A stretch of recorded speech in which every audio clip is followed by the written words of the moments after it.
Good morning. Welcome to Risk Neutral Trading. This is my virtual trading journal. I stream every trading day from 0800 Central Standard Time until 1500, which is the cash close. Now, this is not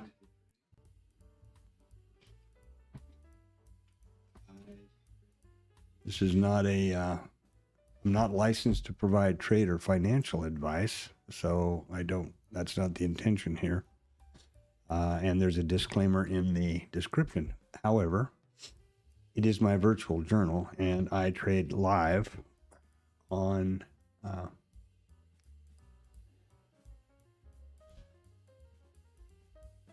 a live AMP futures account with funded by my own money in Bookmap, with Bookmap. I also, my other platform is IRT, which is for charting and backtesting. So it's kind of confusing, I suppose. I am continually narrating and trading live, but it, again, is my journal. The purpose is to try to to achieve complete unquestioned transparency and accountability. I take no trades off the stream, period. So that's the reason the stream is so long. It is to ensure that there is no question in that about the transparency or the accountability there. Now, I'm not funded by YouTube in any way. This is strictly my trading journal, so your likes and subs is super. I'd really appreciate that. And definitely contribute in the chat. If you've got any ideas, share them. And this is what I'm doing, how I'm trading at this moment in time.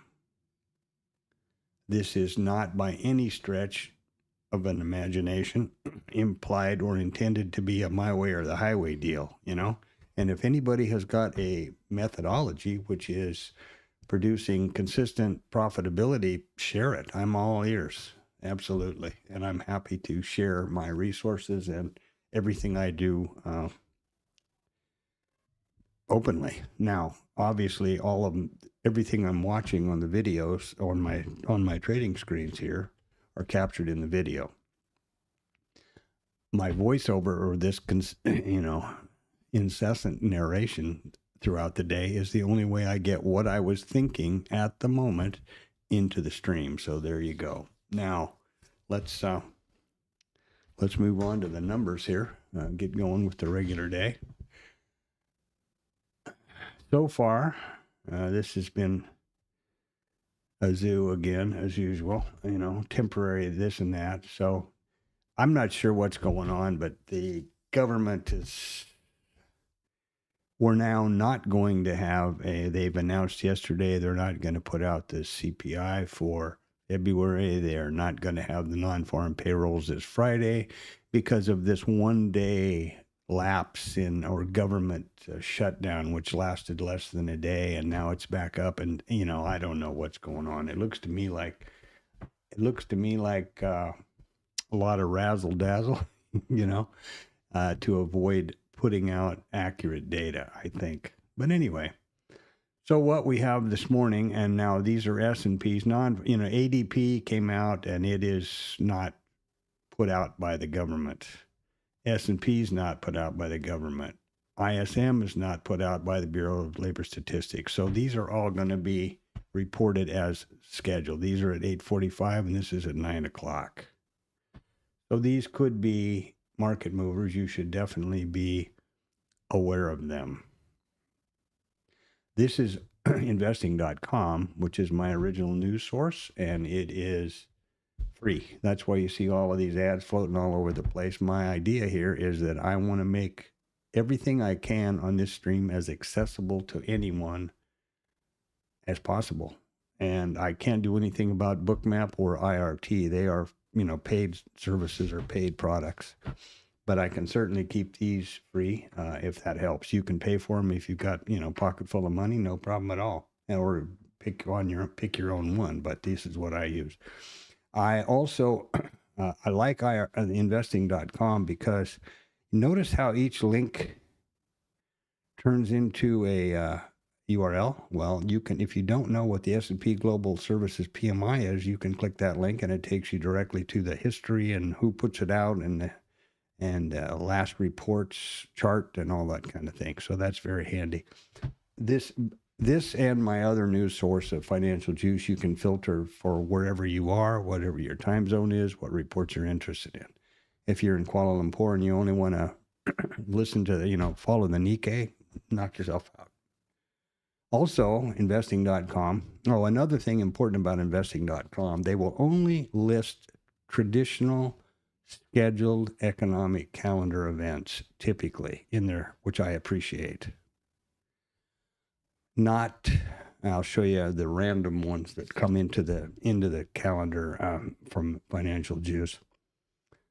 We are also having earnings. We are at the height of earnings season now. We had most of the Mag 7 is out of the way. We have Google tonight, and then this is just the earnings for today. So that ought to tell you something. That's pretty incredible, isn't it? That's why that's why I don't post that anywhere. The other news source I mentioned is Financial Juice. Now they have a similar docket feature here, but much more reduced or streamlined, you might say. And you can't click any of these to see what's the story about that. There's no links here. You can filter for whatever you want, and it's free. Of course, you can pay for it, as with investing.com. Both of them would be tickled to death, I'm sure, if you did so. Now, one thing that they do have here, which I don't see at this moment, but we will see throughout the day, as something comes up that's a non-traditional event, which might have potential market or auction disruption, possibilities, a risk possibility, they'll show up over here. Like Trump is going to have a speech, or he's going to sign something, or Vicente is going to have something to say. They'll pull into here, and I really appreciate that, because my first objective, and that which I believe should be the first objective for every trader, trading futures and hearing this, should be risk management. Your objective is to preserve your account. Well, if you're sitting there fat, dumb, and happy with a big short on, and somebody is going to say something that might have a huge impact on the market, on the auction, then you ought to want to know that. You shouldn't want to know that. There you go. Over here on the right side is the more of a squawk box idea, which is kind of a continuous, ongoing thing. All right, let's get on to the pre-market, which is meat and potatoes here. Wow, it's dusty in this central aircon here is, and the air in this place is crazy. So let's, here we have the pre-market. Now this is Investor RT, which is my charting setup. I am now charting and trading the micro ES. This is the micro ES, the micro NQ, and this is a higher time frame micro ES, micro composite chart. And this is just the mini ES market profile. I don't switch it back and forth. I also track the same configuration and plot the same configuration for the minis. And I do this because at the moment I have a very methodical and method for sizing up or sizing down with trading, and that's why I go back and forth between the two. Right now it's the micros because it's been inconsistent. So this is yesterday's RTH session, and here's the overnight. Hold on.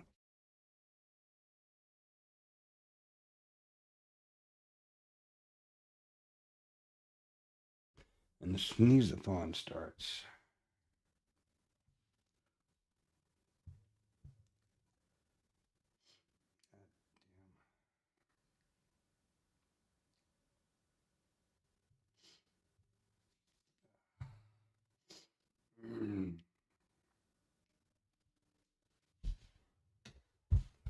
All right. shut off the alarm clock there. Sorry about that. This is Wednesday, so it's just the day I do my school run, Monday and Wednesday at 9 o'clock. It takes about an hour, so nothing I can do about it, and I'm happy to do that. But just be advised. So here we are with the, this is the overnight, and you can see that it's a tight consolidation. Inventory is, however, just about 100% long. Here's our close. We're 100% above the close. So we are, there's a close right there. We're almost 100% long inventory. As with yesterday, I would expect that we would probably have some responsive selling. However, we're selling down here now. So that may not be the case. We may just be in an open auction configuration. And you see how tightly we have been in this range overnight. Yesterday, we had quite a bit of excess to the top side on the auction, and so that would sort of indicate that maybe we're, the auction has run out of gas to the top and we may look lower today. Just throwing that out there. This is the micro composite chart, as I said, and it is my higher time frame. Now, let me point out that on all of my IRS charts here, in the header, you can see the instrument, the chart type, the periodicity, and the session. So that should help with any questions. This is RTH session only. These are daily candlesticks, and this is the micro ES. The way this works is real simple. Like everything I try to do in trading is, these are daily candlesticks. Wherever price overlaps, I draw a volume profile around them, and that generates a micro composite VPOC. And these high and low volume nodes, push automatically to Bookmap. The POC and those things I manually enter. The session prices for my RT also push automatically to Bookmap. So there you are. And we're kind of light on volume, it looks like this morning so far. 98%, pretty close. And we're down around a 2-point ATR on a 1-minute candle. Okay, let's look at the Bookmap. So here's overnight Bookmap. Now you see Blue Boy over here. This is a real expensive top secret indicator that I use called a vertical line. And I put that on the first print of every session. You can see them here. There's the first print of yesterday's RTH. Look at that. Oh, what a sell-off. And so on. So the reason for this is it's a visual cue for me. When I glance left, if I see this Blue Boy over here, I know that I have the entire session in range, in view, and that's important to me because I want to be firmly rooted in context. So here's the overnight so far, and I'm about a point wide or a point high on the price ladder. This is the dome, the price ladder, the order book, whatever you want to call it. These are the prices, and this is resting liquidity at every price. This is my micro composite column where I manually enter these values that I mentioned from the IRT.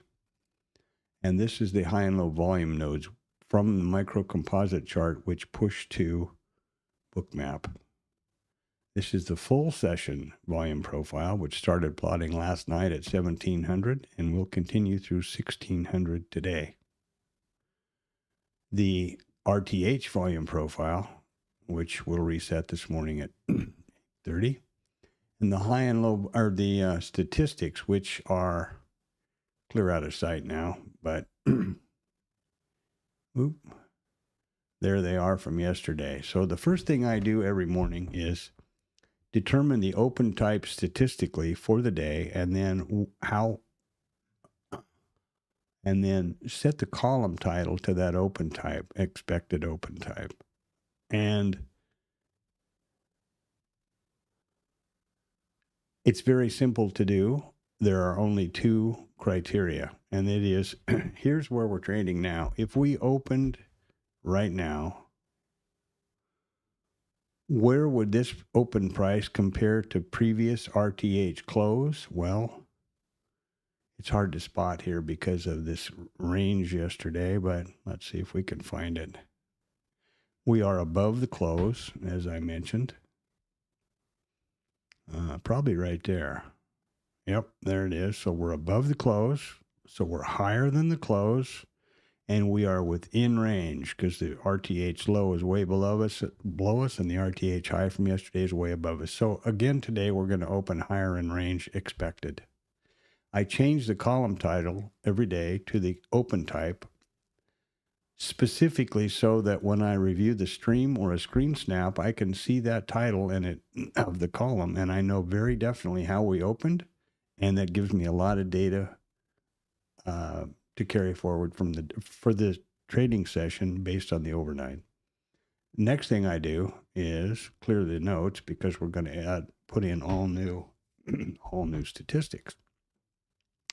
And this is the session. These are the session prices pushed from my RT, and I share this link with anybody. They're continuous from Sunday night to Friday night. Anybody that wants them, subscribe, drop something in the chat. I'm happy to hook you up. You'll notice that there's no indicator on my book map or my IRT because I believe in keeping it real simple, completely leaning on volume, auction, price auction, and statistics, probabilities. That's it. So there is a POC for both the full session and the RTH, which is the point of control, and that's nothing more complicated than the price at which the most contracts have traded so far in the session, period. We've traded 4,352 contracts so far in the overnight. The very split second that any one of these prices is 4,356 or whatever that says, 86, this is going to move. Simple. There's a VWAP for the RTH, a VWAP for the Globex, volume weighted average price, and there's a mid for the RTH, period. Nothing else. The rest of these are just, abbreviations for the name. Overnight low, pretty easy to figure out, huh? Settlement. Overnight mid. RTH mid from yesterday. Now, there is something that's sometimes confusing, and those are the initial balance low and high. These green guys, and that's confusing, I think, because of the naming comes from the market profile world, meaning initial balance, low and high. And just forget that idea. What those two levels actually represent is nothing more complicated than the high and the low of the first 1 hour of the RTH trading session. That's all. Okay, now, let's jump over here and look at the statistics. And they come from this study. And here's where we opened yesterday. IRT can, graciously highlights the correct open type, but only after 8:30. And another thing they do, which is pretty handy, you notice how some of these are blue and some of them are black? Well, we didn't achieve overnight high yesterday, so it remains black. Levels that have been revisited are the text color changed to blue, which is pretty handy. So the way this study works is real simple, like everything else I do. The most recent 1,669 days are the data set. Of these 1,669 days, we opened 515 days higher in range. Of the days where we opened higher in range, the overnight volume point of control was revisited 80.6% of the time. And notice that it was not revisited yesterday, 80.6. So, overnight volume point of control, 80.6. Oh, now, this is not good. What's going on here? There you go. And that is just as complicated as it gets. Now I will just go down the list. Overnight volume point of control, overnight mid, 74.6. Overnight mid or ETH mid. And that's all there is to it. And I'll continue to do so here for the rest of the statistics, but I have one other thing I need to do now at 8:20, which is the TLab snap. And that is something I do every day at 8:20, in case you didn't figure that out. And you ask, what is the TLab? Well, this is standby one, because you're now going to understand why I stream as my journal, because I don't multitask worth two hoots in hell. And that's very definitely correct.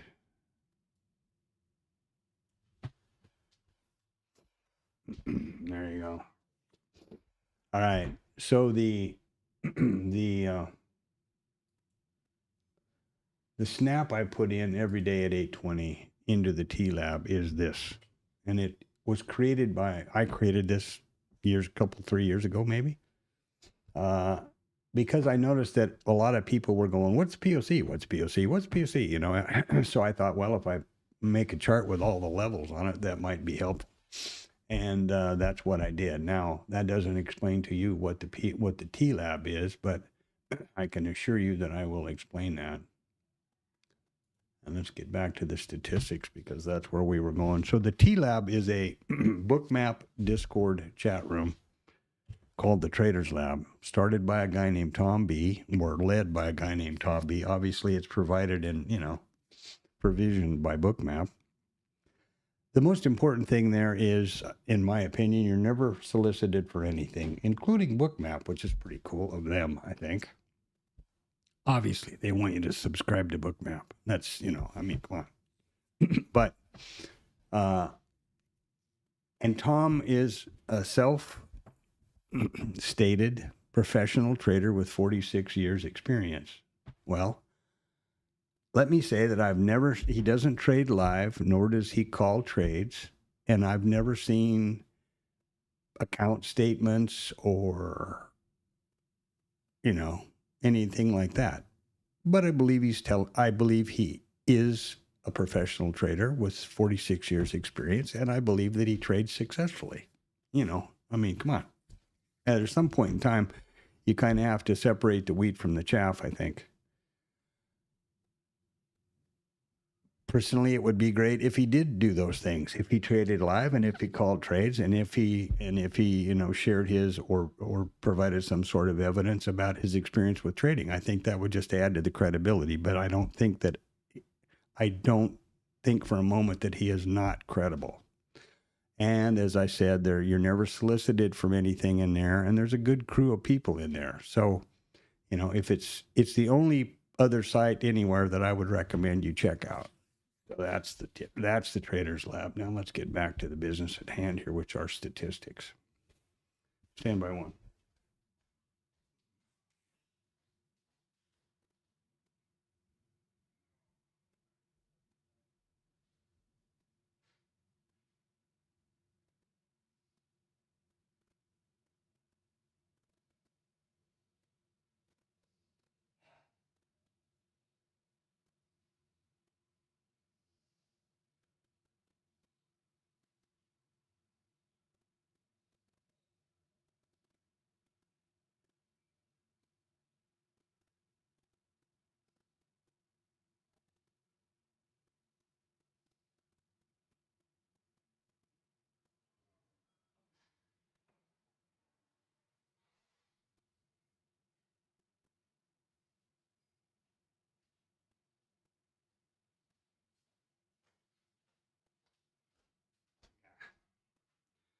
All right, so where were we? Well, we have done the overnight mid, the overnight whatever else. The next order of business is 74.4, which is the overnight high.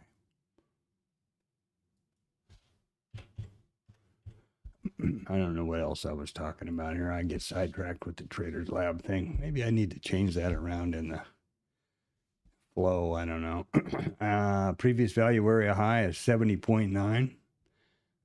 And that is somewhere way above us, I'm sure. 70.9. Let me point out something about this. The value area high represents the previous RTH auction. The developing value area high or low is for the current auction. So that's how that works. And the previous close is 69.7. That's what I was looking for. And that's right here. Remember that? Okay. Typically, after you've done this for a little while, you sort of come to realize that, well, how does this work? It's overnight POC, overnight POC, overnight mid.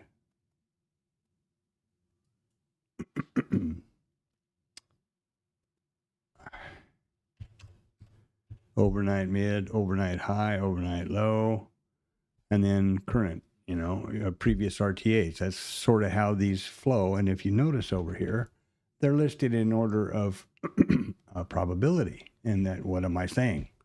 POC, mid, high, value area high, previous close, IB high. Well, let's look at the IB low because I want to show you that one. That's 60.6%, right?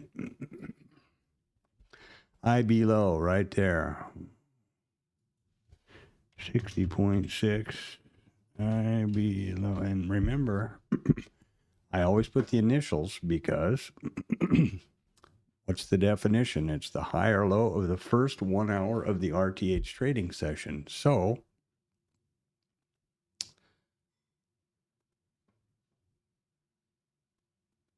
the minute we open, this is going to disappear, and I'm going to want to know what the hell was 60.6.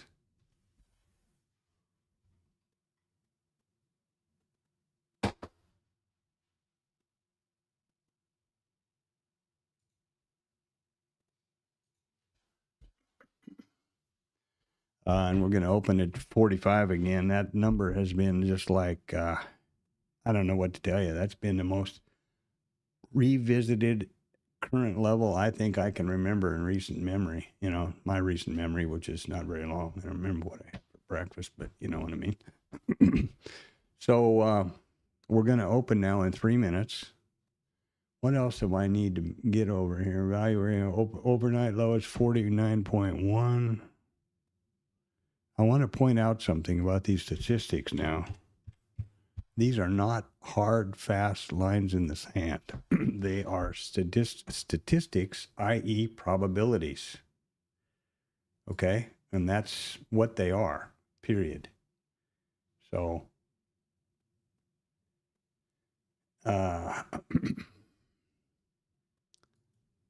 remember that if you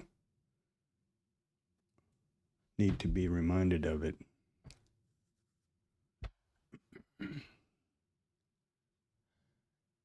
Okay, let's see now. We're getting ready for the open in 2 minutes. I'm sure I'll bitch and moan when this doesn't reset automatically, but I'm pretty much just used to that happening.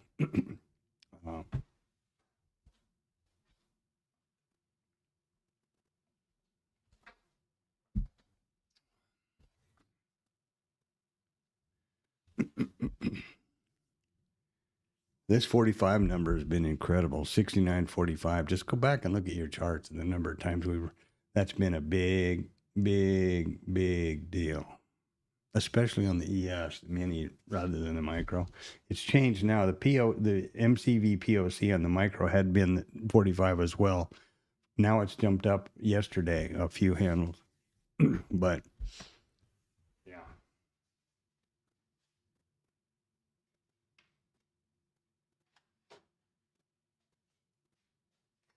I assume that it's got to be a big strike, I guess. We're going to open in less than a minute.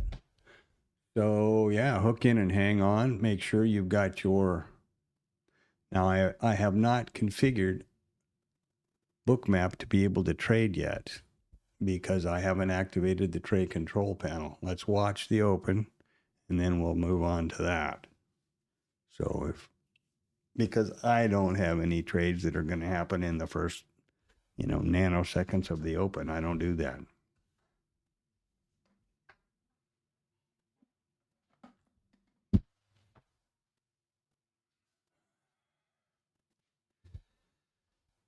Okay.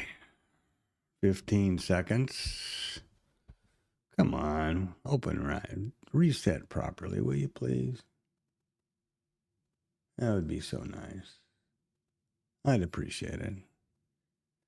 1 second. There we go. Frozen tighter than Kelsey's nuts. Jesus, I hate that. I see, and there's no reason in the world why this is not resetting now. But just let her run. Ingest is pretty high. Volume is not a lot. Why this column doesn't reset as it always used to do, I have no idea. Other than, there we go. All right. Well, so there we are. We're open and we're off.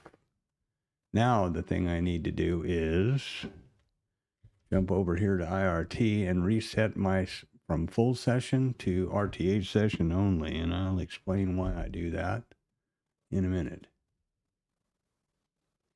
Yesterday's RTH session, today's open.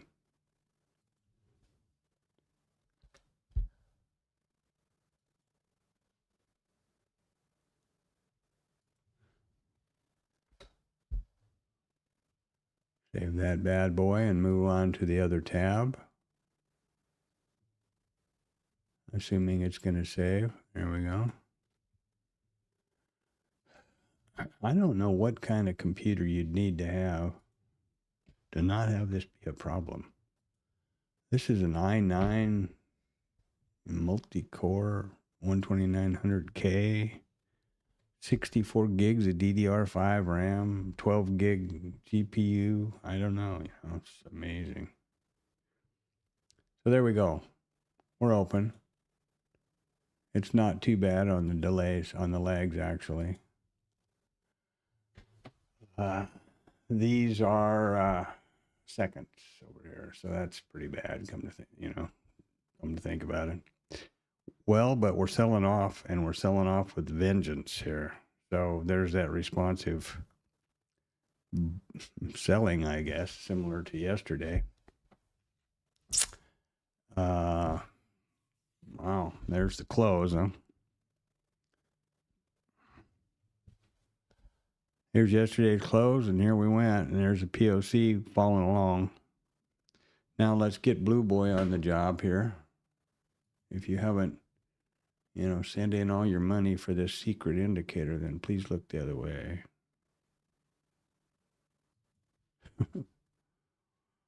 Okay. There's the open.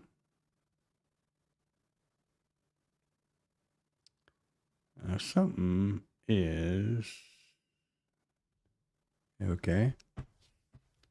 And we tagged out close. We've tagged out the POC. We haven't picked up the mid or any points north. Remember what I said about the IB high and low, where putting those initials are? Well, there you go. And there's the high and there's the low.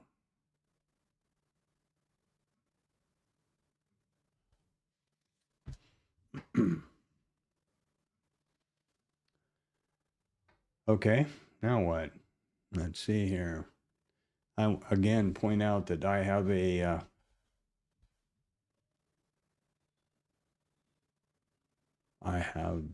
school run this morning at 9. Let me just check what the delay is going to be.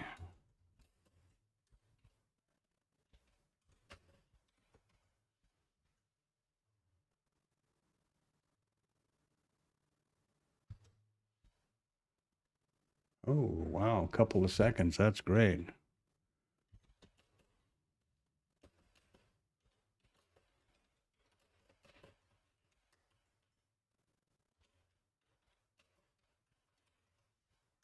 Okay, there you go.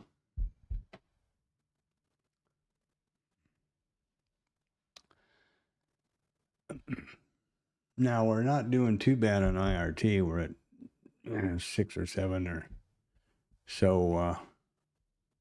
Something I'm going to do now, which I've been starting to do until I get a multiple instances set up, is you see that we've highlighted again, and we're picking up our our values. And now I'm going to close this off just because we're through with the statistics. And I'm trying to clean up usage, those kinds of indicators. And, with this heavy volume that we have coming through the pipe nowadays, calculating all of those things on a recurring basis is trying to figure out how to stop the choke down here. Okay, now what? Where are we? Who's on third? I don't know. Oh, yes, I know what we need to do. That fool am I. Okay. Probably think it would be important to be able to trade with Bookmap, huh? I agree. That's a good idea. Whoop. I agree that's a good idea. So, what do you do? Well, the first thing you need to do to trade on Bookmap is activate the trade control panel right here. And I didn't do the open. Okay. The trade control panel is right over here, and it is the first thing you need to do is select the way you will interact with the application to trade with your mouse. If you choose the chart column, the only place you can trade with your mouse is the active data column. If you choose DOM, it's the DOM columns. And if you choose both, I suppose you can figure out what that means. Now we're going to select the multi-brackets, which is where something else I want to do. Let's get this on AMP, which is my live account. And multi-brackets, which is where the risk-neutral methodology is employed, and the bracket orders, which are, in my opinion, tantamount in this environment. The smallest risk-neutral package is a 2-lot because it needs to be an even number of contracts. Then you need to select the stop size for this package. And the first thing you need to be aware of is that you should determine this long before this time of day. It should be last night, sometime in your quiet period of study. This is for the number of ticks for the full package. So once these two values are determined, and the first criteria that I suggest you look at is your account risk parameters. But anyway, and volatility of the instrument, etc. Once they're established, then the first risk neutral trade or target is automatic. It's for half of the package and for the same amount of ticks positively as the stop is negative. Then there's a runner. With the others or the remaining, and you can do whatever you want to do there. The key to this risk neutral trading is that the minute this first scale is achieved, the worst that you can possibly do is scratch the trade. Unless you're a complete donut and you move your stop away from your entry, which I will never do. Next thing I do here is activate the Execution Pro, because I have back-tested and understood that the minute the most profitable environment setup for me so far that I've been able to backtest over more than 1,000 trades in 500 days with this exact setup is, for the initial balance trade, is to have, once T1 is achieved, trail immediately to entry. So those are set up now. I've selected the size, and I know what I have for a package, and I know that I don't need any of these trade control panel tools anymore. I have the data here. I also have all that data right here. You don't have to have this up here. You can turn this completely off if you want to, or select 1, 2, or however many you want. But I like it up here for this reason. I can now click that button again, and it stays green, is active. I get my real estate back. I have cancel and close. So now we're really set to trade with the mouse on Bookmap, and everything's ready to roll. Statistics will be going to the live AMP account. We have a 2-lot risk neutral bracket in place, and we're going to trail to break even on T1. There you go.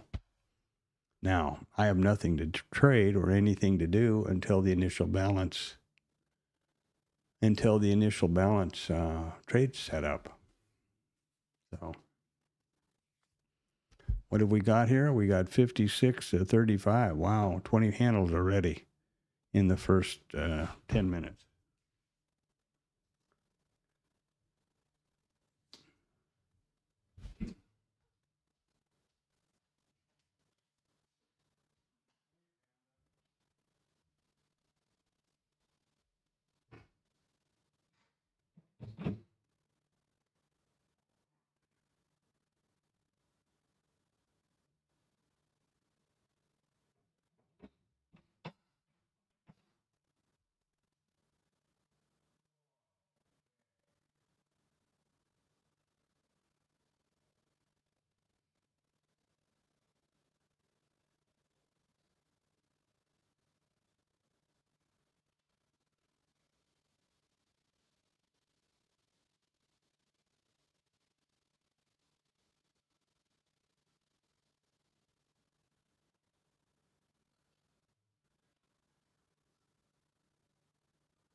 Okay, I was thinking that said something else there. Trying to get everything going and also Tam on the move and into the car and up the road over the hill and dale, all right? Oh, man.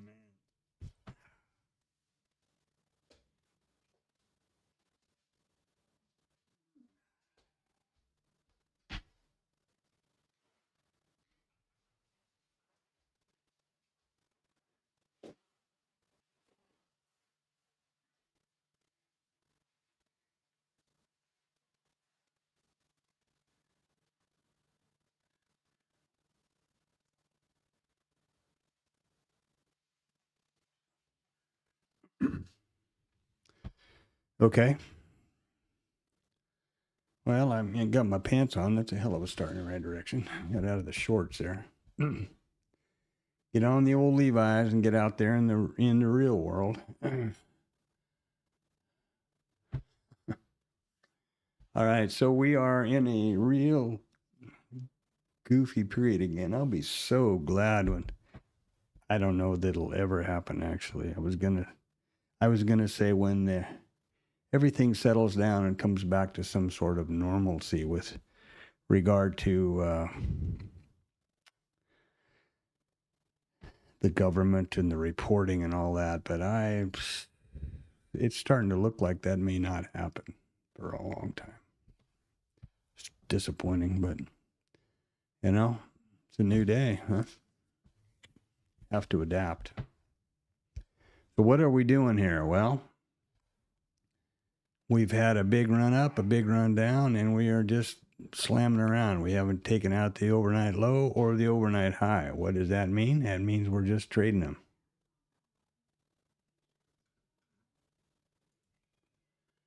So here we have yesterday's RTH, today's current RTH. Same thing down here. You see where we are, a little bit of a doji just under the POC. And that makes sense. That's right here. And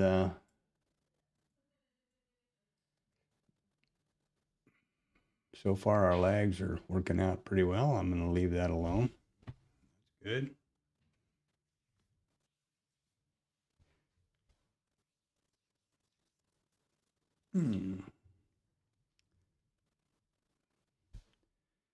Okay.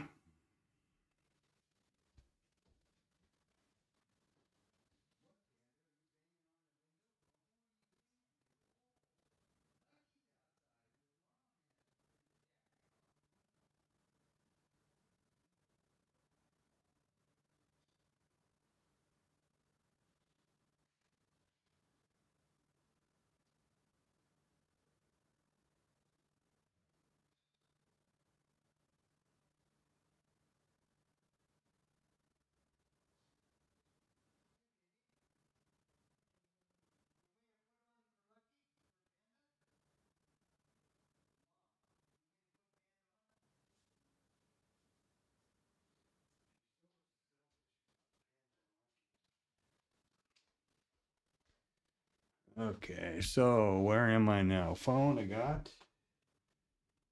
Okay.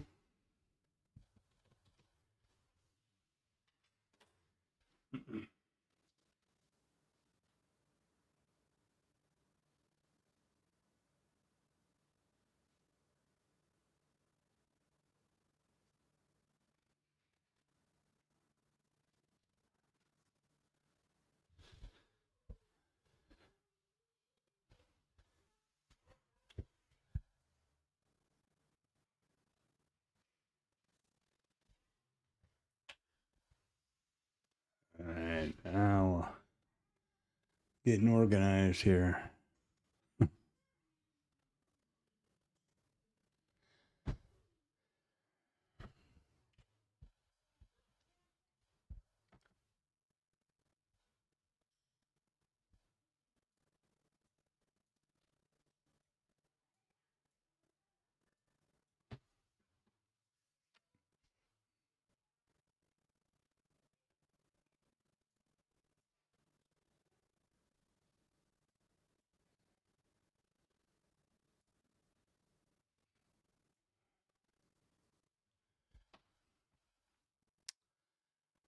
If you are good at mean reversion and you're picking off these highs and lows, well done. I don't have any vetted setup for that.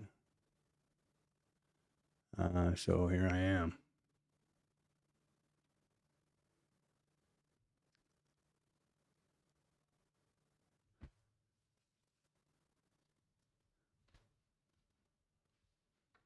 Rod has picked off a VWAP to VPOC trade. I'm not sure what he did there, but I'm not reading that. I have got a four monitor rack in front of me, and my two lower screens are what you see here on the stream. These are 32-inch 4Ks, and the upper two are driven by another computer, and I keep the stream monitor up there, and also Static or whatever else. And then to my left of my other stand-up desk is, like an L, is a vertical monitor with this OBS and that stuff, and a little further around the corner is another one of these big 4Ks with my third workstation on it. So I, email and Office and all that stuff. I don't keep any of those things here on my trading machine. You'll notice that I stream the entire monitor, not just the application. So you can see any programs I have open. You can see the hour, minute, seconds as it ties up to Bookmap or IRT. Just another brick in the wall as far as accountability and transparency. I hope. And, I think it's worth repeating that this is my virtual trading journal. So who would I be trying to bullshit? Me? That doesn't make a lot of sense.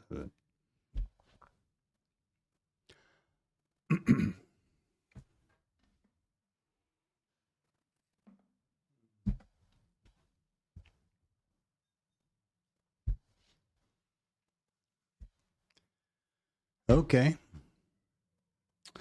Well, it's about now we had some news out at 45, and we're going to have some more out at the top of the hour, assuming that any of this is really happening. Let's see what we got here. Well, yeah, there we go. Let's see what we got. What we have, I should say. S&P PMI are good by just a little teensy weensy bit. The manufacturing, this session price, or this is services. In other words, waiters and waitresses and, services, not manufacturing or products.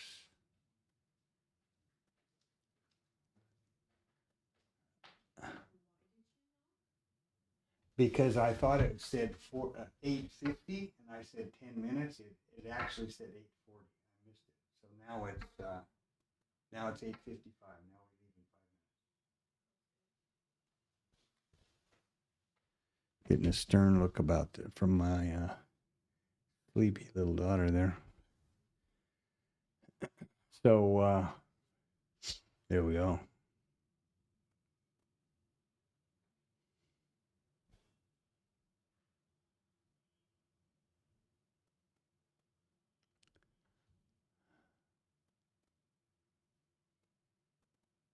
Top of the hour. So let's see what happens with non-manufacturing and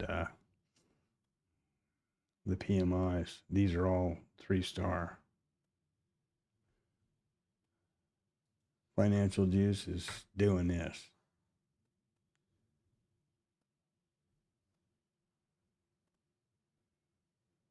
Two-tenths of a point increase.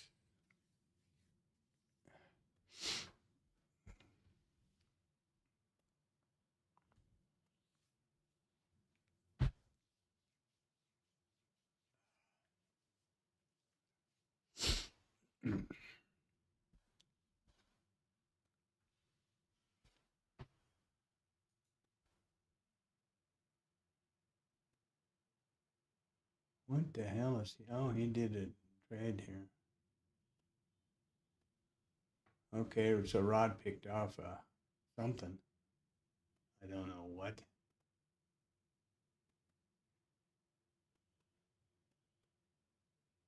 I don't think anything. I don't know.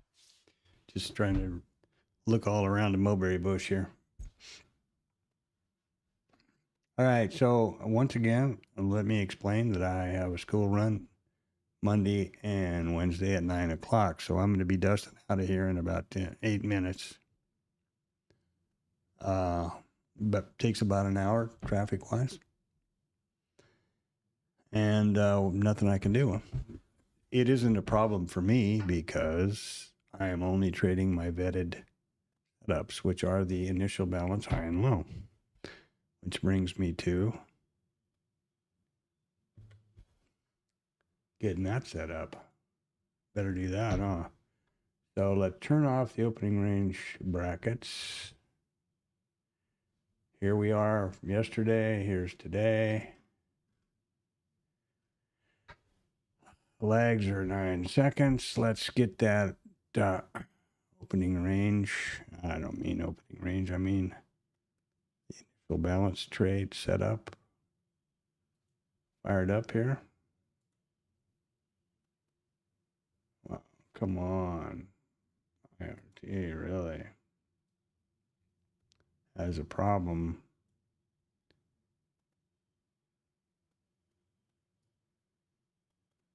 Now, these are the rules for my IRT trade.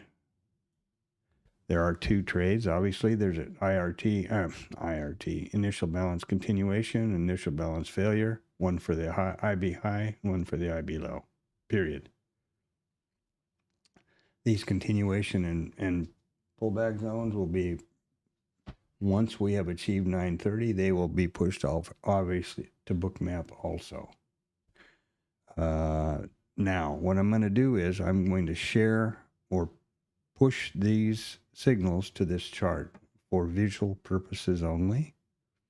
And be sure you understand that this is simulated environment within IRT, because I do not want these these trades being pushed live to my AMP account. I manually take those trades once they're signaled here in the system, just because I'm not confident enough in my ability to code this up with IRT to have it work. I mean, it'd be wonderful if it did, but you know, I'm not stupid. And like I said, now I'm going to shut these two lines off because I don't want them pasting all over. So what's going to happen now, if and when we have a trade signaled over here, it will be plotted or graphed on this chart. And that's the way it works. So that's in place. And I'm going to get back to the IRT. Oh, I forgot to do something here. Let's just save that tab. Hi, Panda. Yeah, I know. Just hold on. Dad's got, I know, we got to take Cam to school. I'm going to go right now. Panda's in here giving me crap. Dad, it's 5 minutes. Let's move it. Panda being the cat. One of the two. Okay, so there we are. This 45 is just an incredible deal. I'll tell you what, look at that. POC's at 45. EVPOC's smack on 45. It's crazy. All right. I don't know who's here, but how do you do? I don't see this updating on the on my upper chart here, but welcome to the stream. Like, subscribe, send money, you know, all that stuff.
Well, there we go. 1 hour.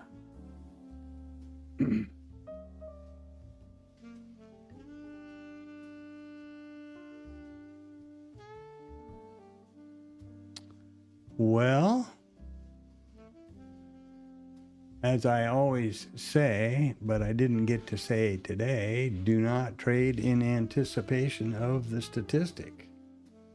And that's just exactly why. Look at that. Boom. I suppose that's got to be who the hell knows what news or something. I don't know. Anyway, so I'm going to get some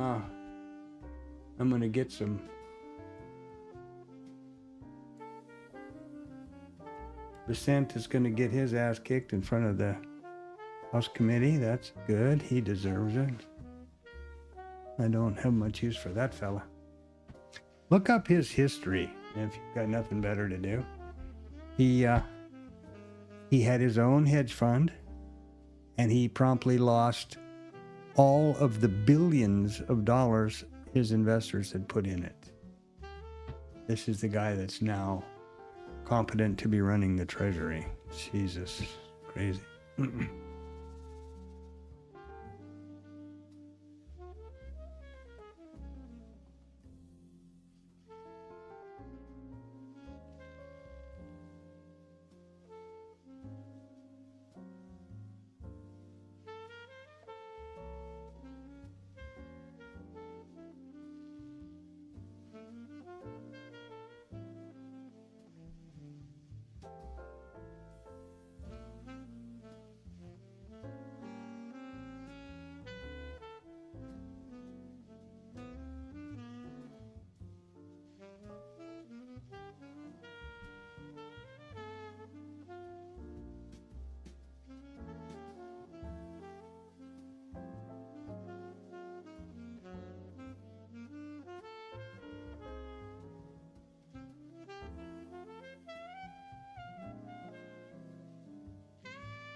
Here we've got the IB statistics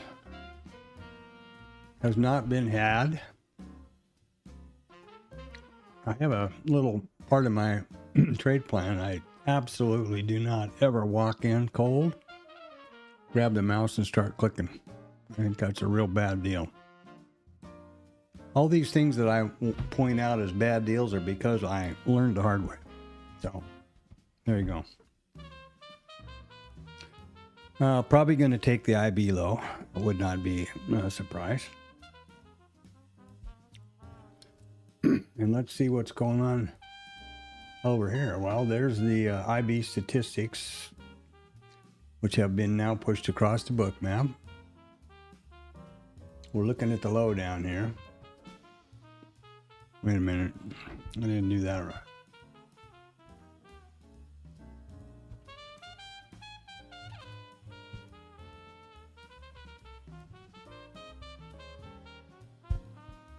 Okay. And again, they tagged it. Boy, they're getting them all excited, aren't they?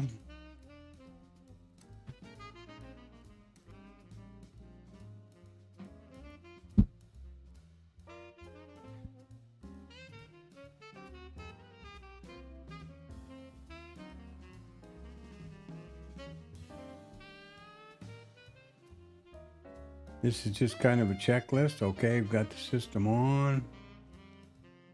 Everything seems to be okie Pinoki here. We got no lag. Well, no, there's a little bit of a lag there. That's not good.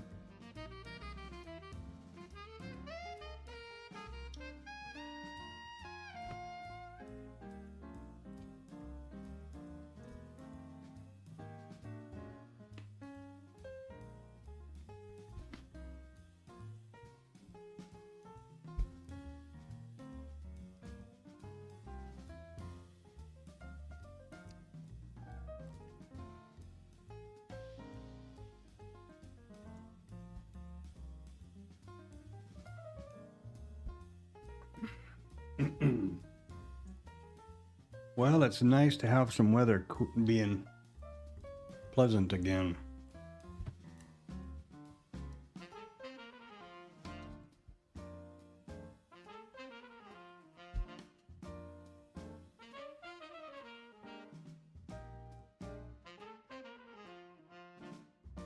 And what's going on now? We got some musicking. That's good.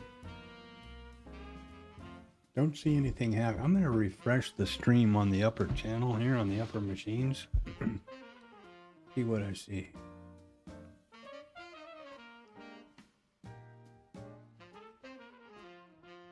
All right. There we go. All right, stream looks like it's trickling down the hill. That's nice to see. No dropped frames or anything else. That's also nice. There's the IB low. That's not a signal now in my system, and I'll explain why that is in just a minute. This does qualify, this does qualify as the initial balance statistic in terms of IRT and most everybody else on the planet.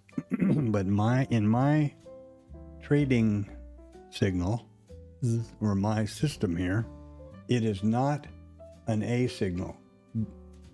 The bar opened above, closed below, took out the initial balance high, that or below. That's correct.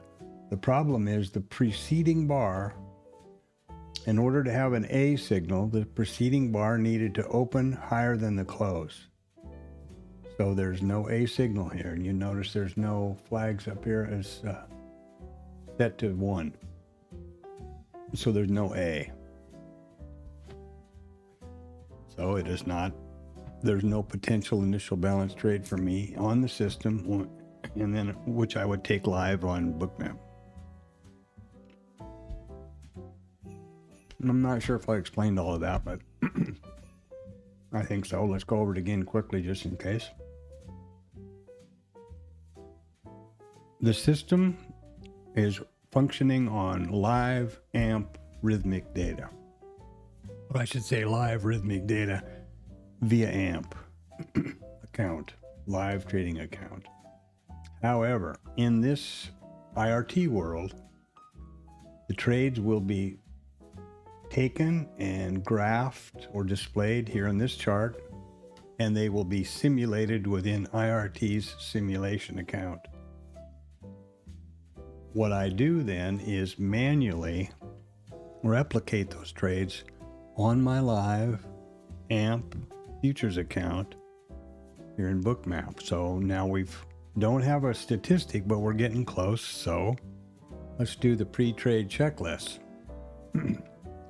It's a 2-lot. I know that's the minimum. It's on both. That's okay. We can close that off to get our real estate back. Let's go over here and make sure we're on the right statistics. This is something new I've been trying to figure out about. Where'd it go? There you go. It's the AMP account. That's correct. It's multi-brackets. That's the correct one. And Execution Pro is going to trail to break even. Now, something that I need to do here.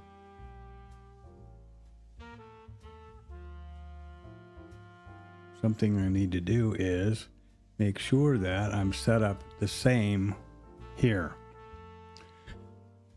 12 tick stop, 12 tick T1, 48 tick T2, 12 tick trigger to entry. Okay, everybody's happy. Everybody's the same. Just something you need to do with IRT is that right there. Okay, there we go. So there we are. There has been no good possession.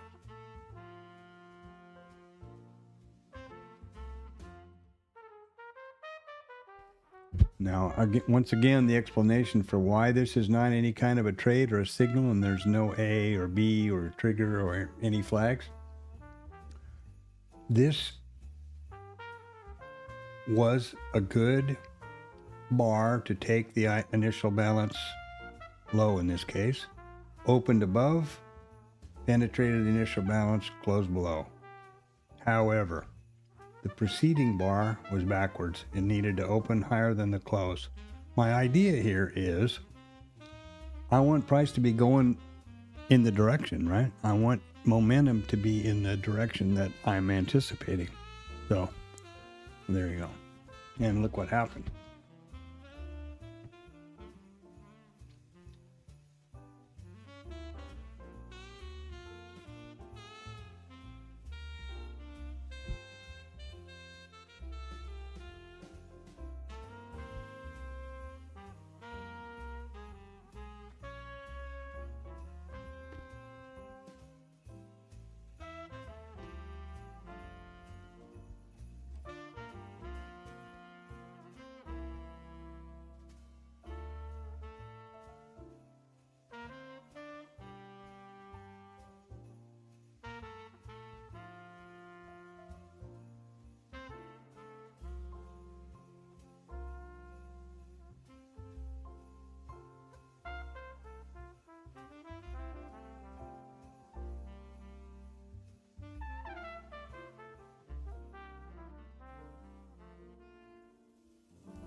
All right.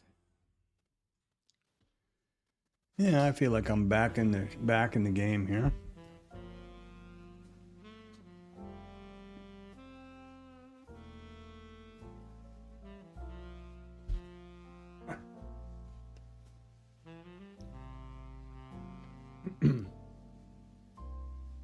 So I see views and concurrent views, and I don't see anything in my regular thing. So welcome to the stream. Smack a thumbs up, subscribe, drop something in the chat. Where are you? What are you doing? What kind of trading do you do? You know, what is your methodology? And hopefully it is a successful one. And let me also reiterate. This is my virtual trading journal. We can all see what's on my video, and my voice over here provides insight as to what I was thinking at the moment. That's how I get my thinking and my state, my current state, into the recording. Nothing to do with this stream has anything to do with my way or the highway. This is what I'm doing, how I'm approaching trading. It's my trading journal. And any way that you approach the market that is consistently profitable is a great thing for you, and don't change. But do drop something in the chat and let me know, let us know about it. That would be really super. Thank you.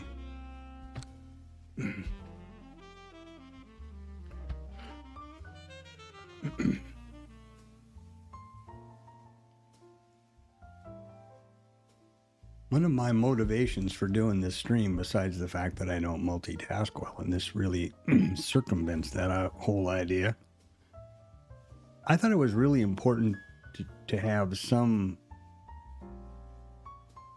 reality on YouTube and streaming and to do with trading. This is real. This is the real market. This is a real live account funded with my dollars. This is, every trade is completely transparent, win, lose, or draw. And I go through my backtesting and how I came up with these ideas and with this strategy. I thought it would be refreshing to have something real, not just some BS, you know. Boy, and it's just, I'll tell you, knee deep. Knee deep in BS.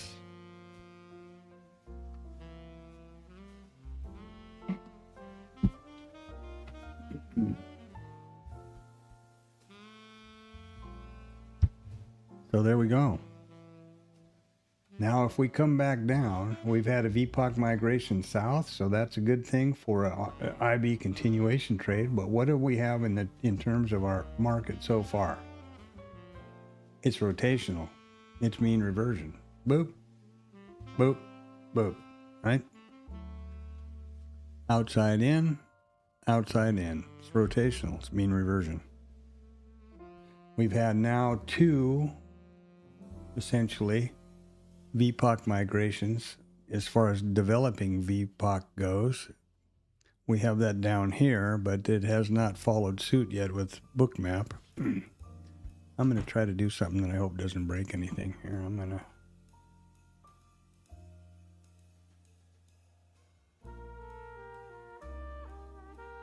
It didn't do much. Okay.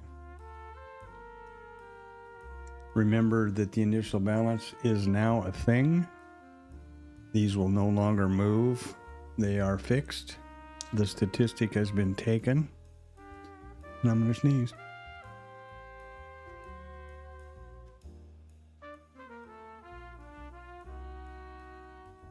And so my initial balance trades are in play.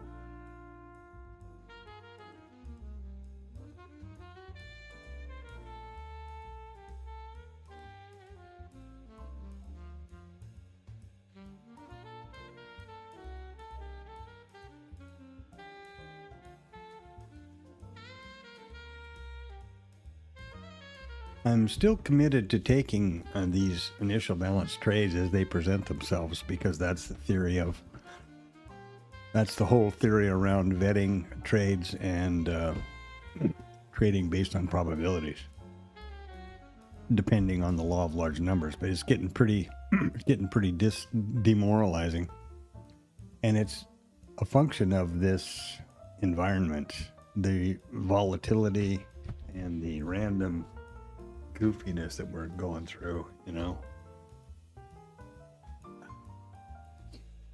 That's having a real impact, and I don't know how to exactly code up a accurate context filter.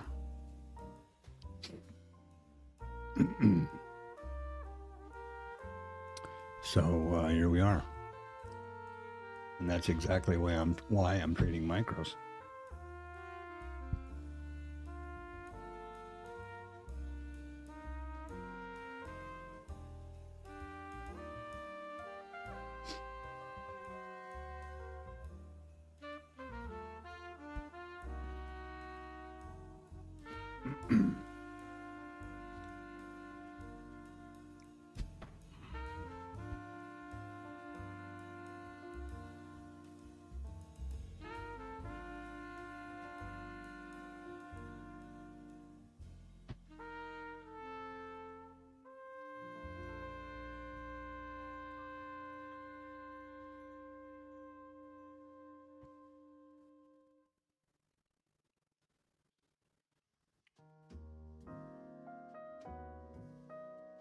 Ooh, mamacita.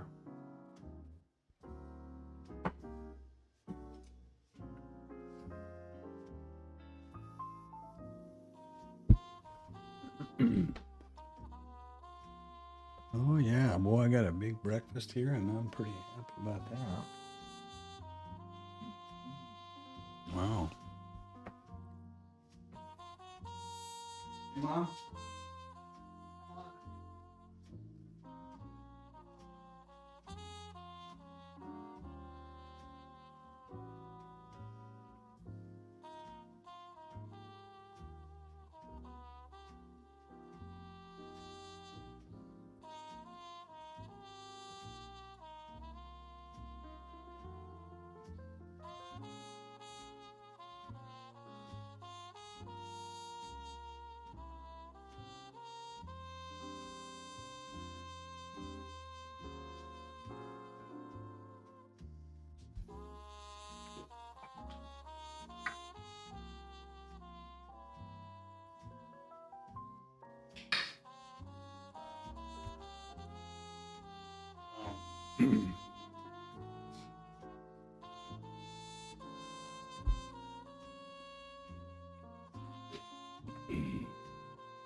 So nothing times nothing.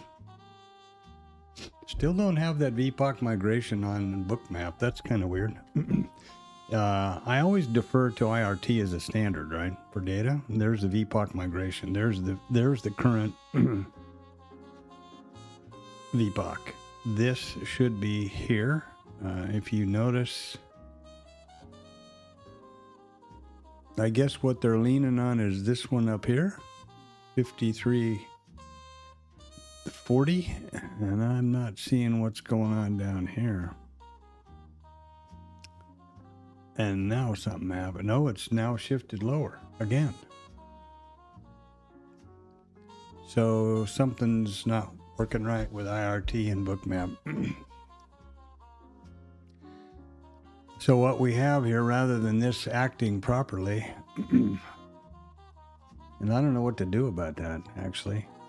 We've now shifted lower again. So we've had 3 VPOC migrations lower in a row.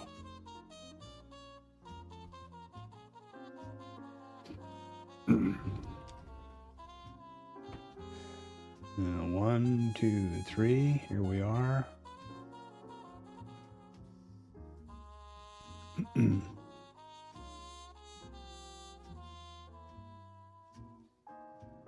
See, it's coming down. I try to keep the colors all consistent between both IRT and Bookmap. So IBs are green, developing VPOCs yellow, and the VWAPs and all that stuff.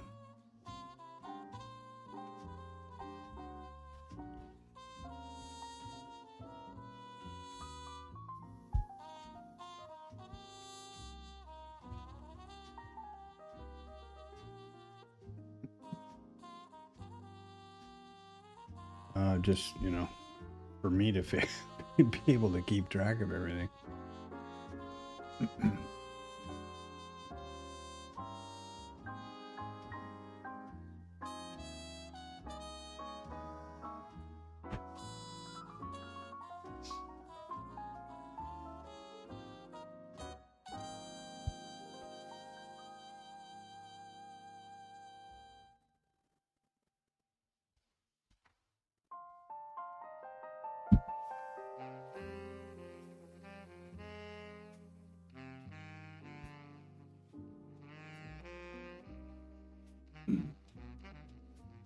Well,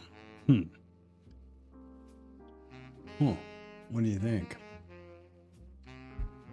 Stand by and wait. That's what that's the magic of trading. When you approach it as a statistical business, rather than a video game or something, or gambling or whatever, you anticipate a structured, vetted setup to present itself. I'm waiting, If I have rule A, and I'm sure I'm not very, imaginative, but it's A, B, and trigger. So when I have A, and then I have a B, and then I have a trigger, I have a trade. If I don't have that, I do not. Simple as that.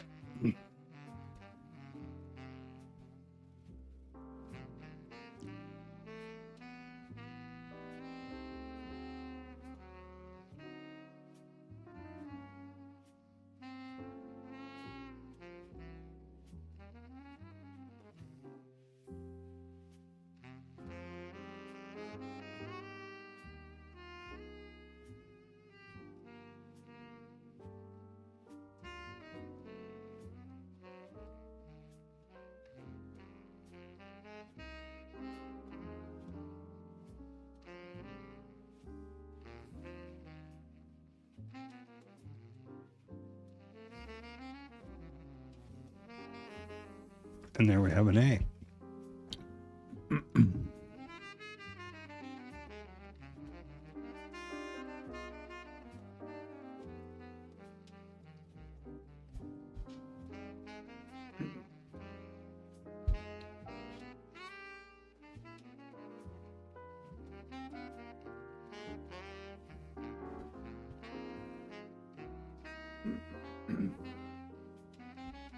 Notice how the bars are in sequence, so we get the A signal. Why there's not a B signal down here, that is just not firing right, and I don't know why. I mean an A on the downside, and it should be there. Why that's not presenting, I don't know. That's a problem with it. These letters are just signal markers. They are not part and parcel of the actual trading rules.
it's real important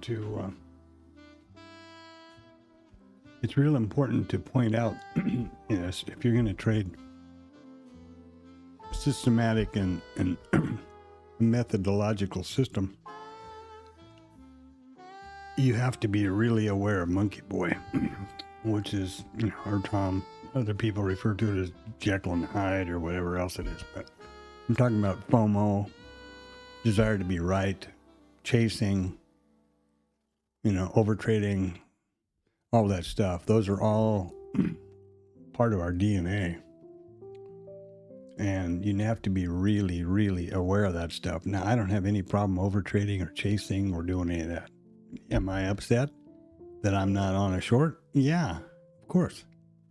Am I chasing it and clicking it? And did I change my rules even though I didn't have a proper signal? No. And I'm not going to. So that's something that you have to become at peace with.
If you revert back to the my pre-market this morning, you'll notice that I pointed out we had taken some extension to the upside yesterday, and that the market looked like it had concluded, the auction had concluded, which left the downside open. And what are we doing now?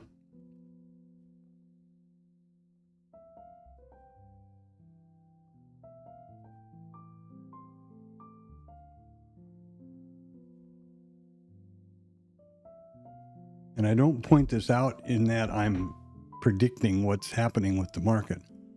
What I'm trying to illustrate is if you use common sense, you can have a sense of what to anticipate.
Wow. Well, I hope somebody's on that. I don't have my setups, and it didn't fire, so I'm not.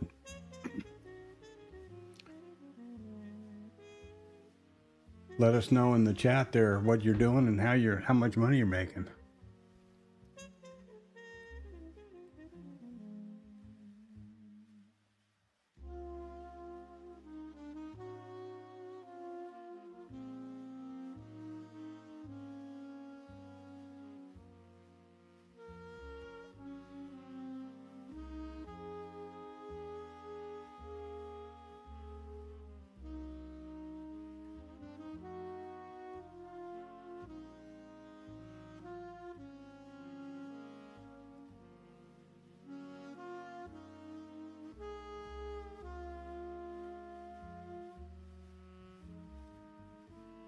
So we're building the bottom down here. Watch out, we're putting a zipper in, consolidation down at these lows.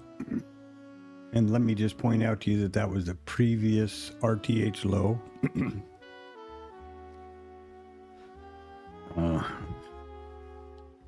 Damn near. Do you suppose there's fuel down there? I would think so.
Now, these are the areas where the system can become really confusing for me.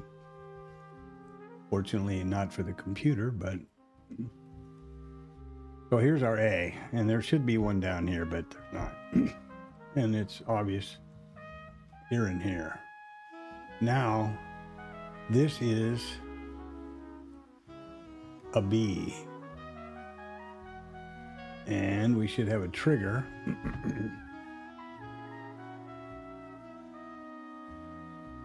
And that would signal an entry. There's the B. And that signals an entry short. So there we go. I've entered the trade. Where am I here? Ooh. I've entered the trade short. Is that going to be a stop? Maybe. But it's what I've committed to do for this this IB system. And we'll see what happens.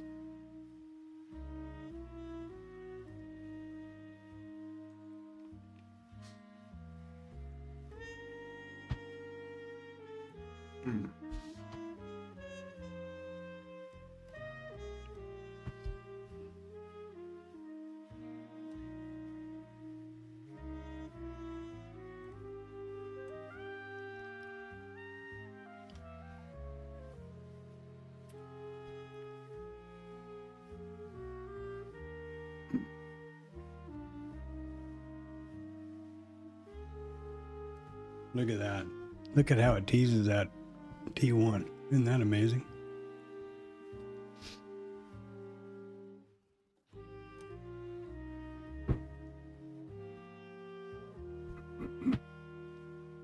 Makes me sometimes think I should just take them off.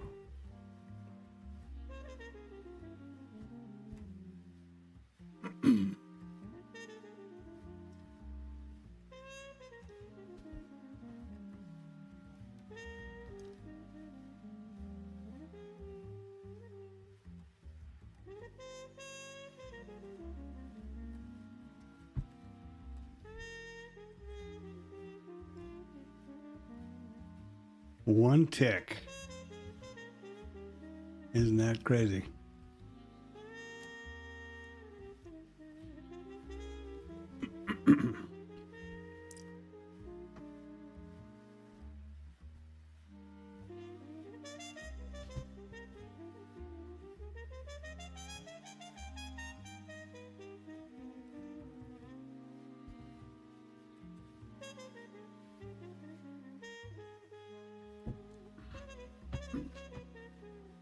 Kind of consolidations like this are really irritating to me, and I don't know what to do about it, frankly. I have to let the trade play out as it's traded, but gee whiz. You know, how many of these one tick deals can you take? I need a Trump dump here. Where's that guy? Where's that guy when I need him? I don't need him to be shooting people or, you know, breaking up families. I need him to just put in a dump now and then.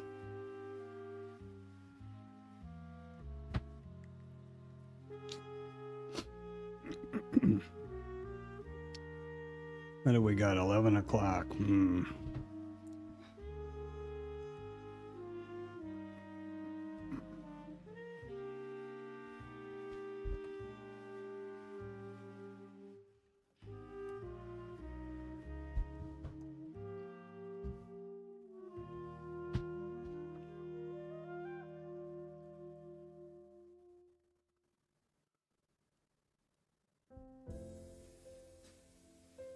And there's a stop. Son of a gun. That's pretty amazing.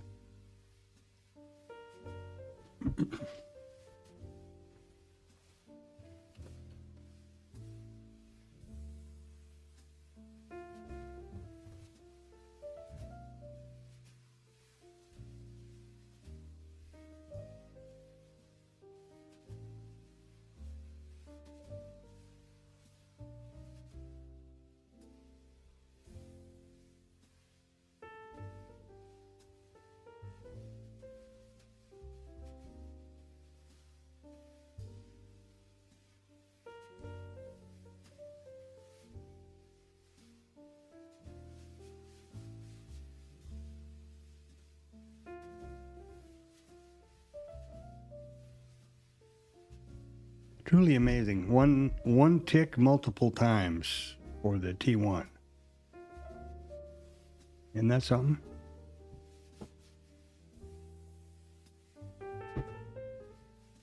And now, according to the system, it's now trading long. It was taking along down here. I couldn't do it because I was in the trade, and it'll probably go on to profitable. It wouldn't be my go-to trade because it's pretty counter trend. But, there it is. And there's the, there has been the T1 trade, so it's now trailed up and it's risk neutral. And I got to figure out how to do this. I got to figure out how to have the machine do it.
Not sure what to do here, frankly.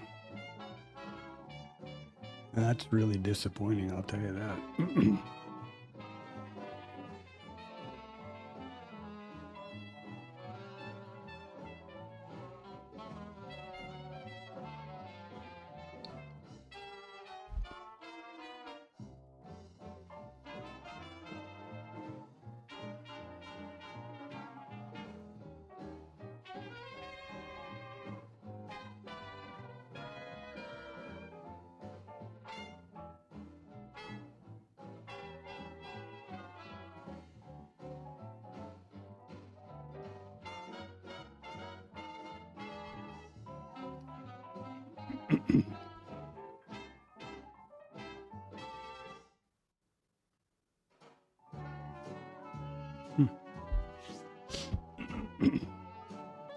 I don't know what to do.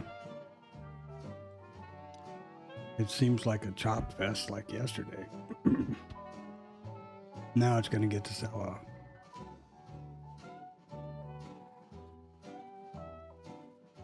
And didn't I want that to happen right there? Yeah.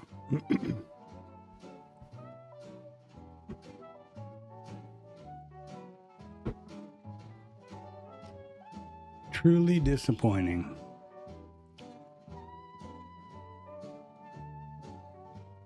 I don't know what to do about it, but I have to do something. I cannot continue like this. It's just not part of the deal.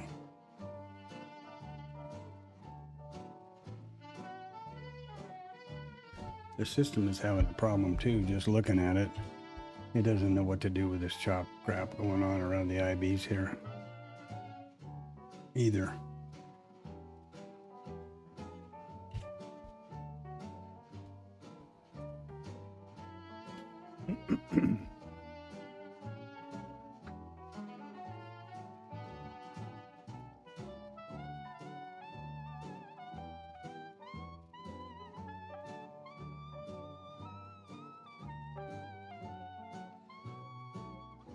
Bookmap still can't get their shit together with the volume profile. I don't know what to do about that, if anything. Look at that. Now, what is all that about? Why, you know? What's the volume here?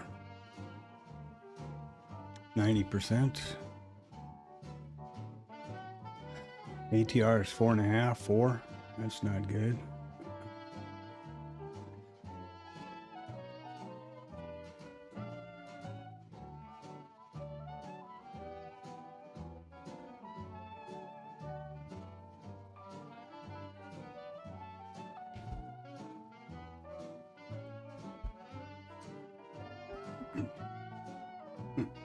Well, I tried. And I'm going to just stop doing this trade until I figure out what's going on with this environment. I'm not going to just stand here and hand it 24 ticks every day.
Here goes to my targets.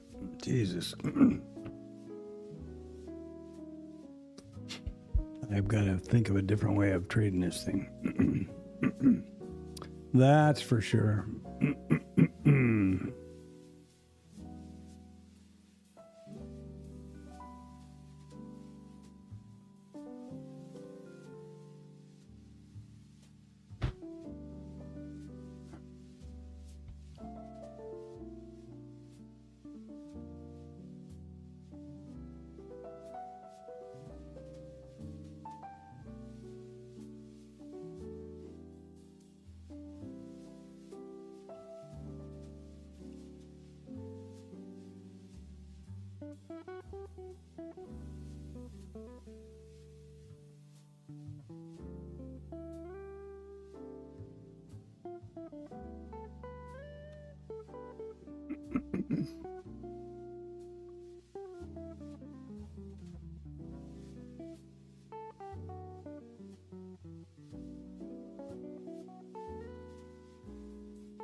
Not that it does any good in the short term, but whoa, look at that.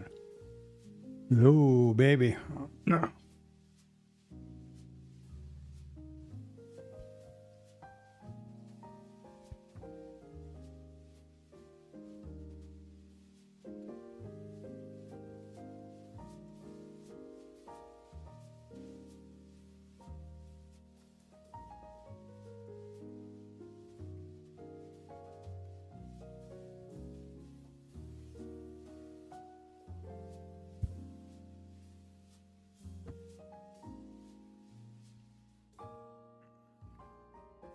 Hello. There was one. There was a dump you wanted to be short for.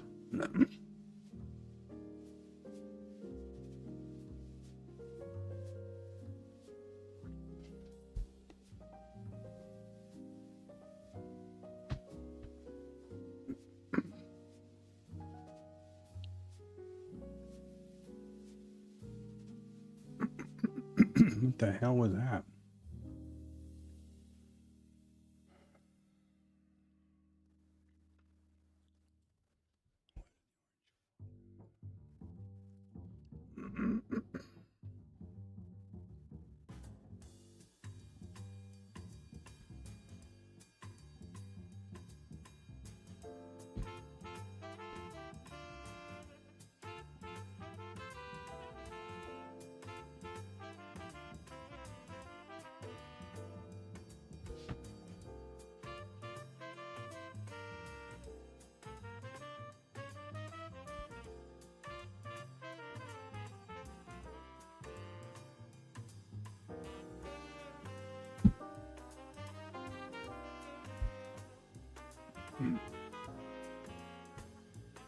So what happened at 11:30?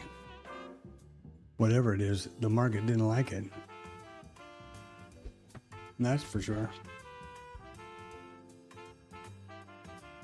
Nuclear talks were canceled on Friday. Oh, okay.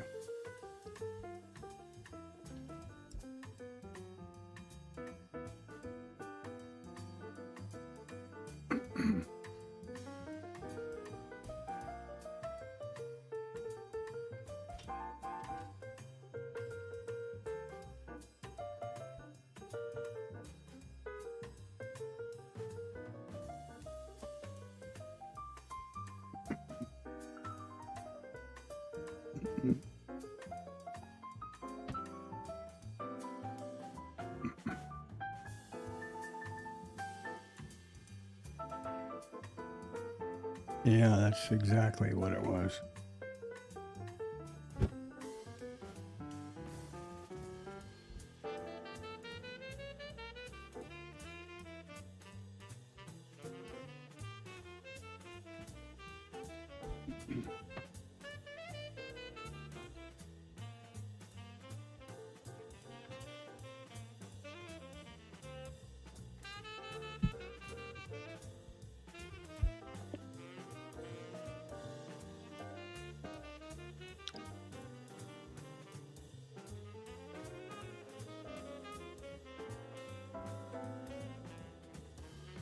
I don't think this thing's even close to keeping up with it.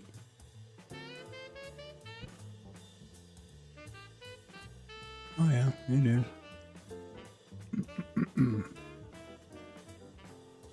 Wow. What a crock of shit. Yeah, they've really got this economy on the trot, baby. My God. You're doing a great job.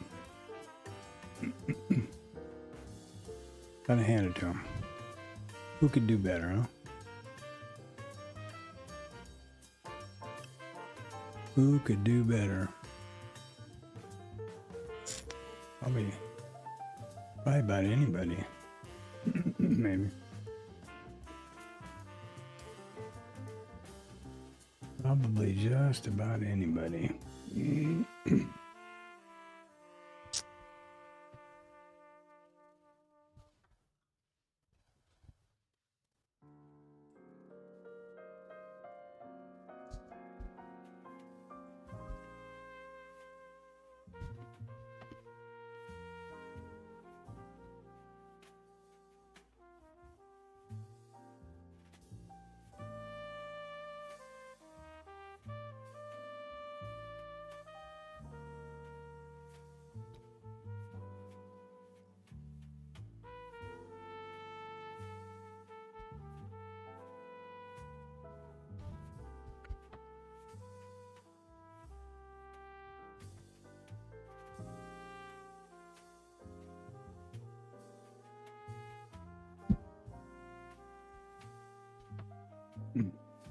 Well, gee, I'm glad I wasn't short. No. Unbelievable, isn't it? Short, exactly by the signals. T1 missed by a tick, literally by a tick. Now, this is real live money, right? So it's real fills. This is not some sim stuff. Stop. No signal. Yeah, just magic. The magic of trading.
Well, this isn't any fun for me here. I've got nothing to do with my vetted trades. I'm going to take a walk or something here and think about this.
That's about a nothing burger for me today.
Thanks, Brian.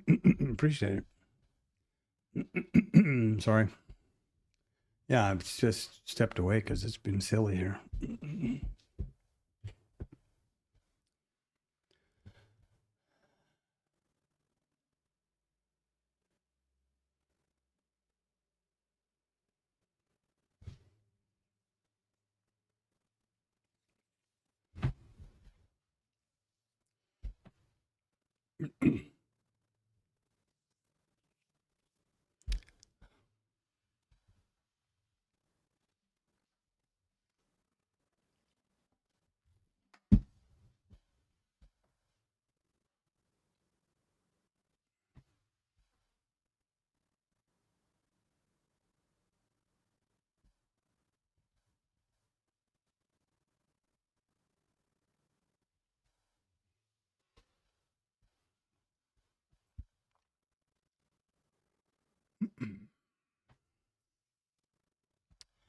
If anyone's interested in the session prices, I start pushing those Sunday night at about 1700 until Friday night at 16 continuously, and it's a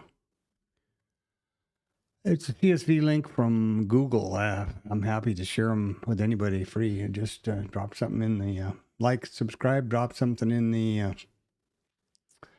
the chat, and I'll hook you up. No problem. I'll share them with a lot of people, the TLab and Statistic and everywhere.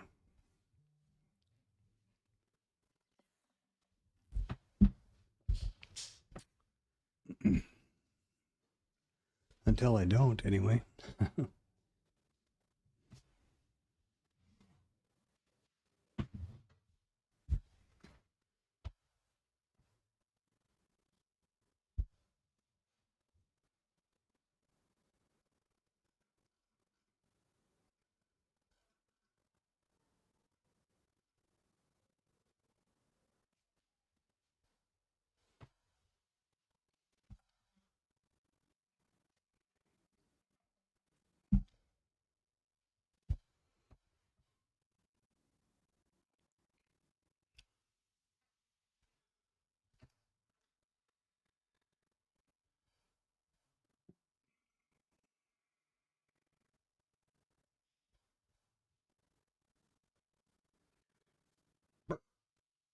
Hey,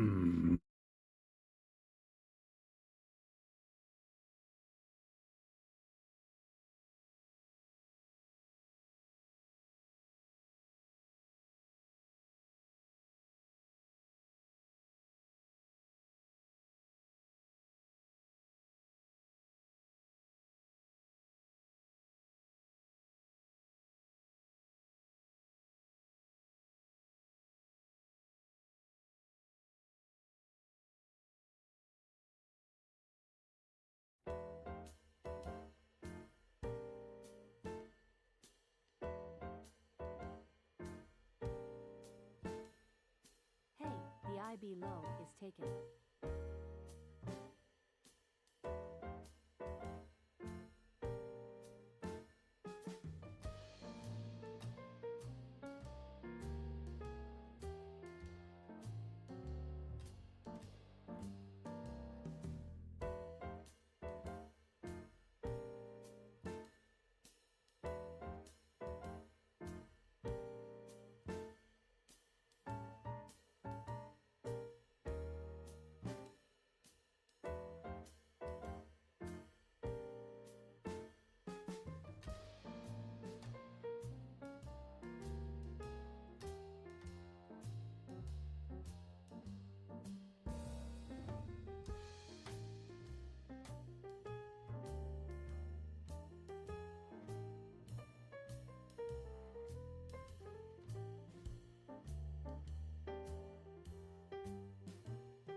Well, this should be a short.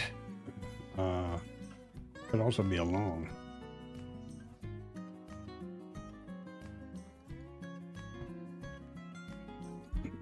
And I don't know what to tell you. I would play the short. The system took the short and stopped.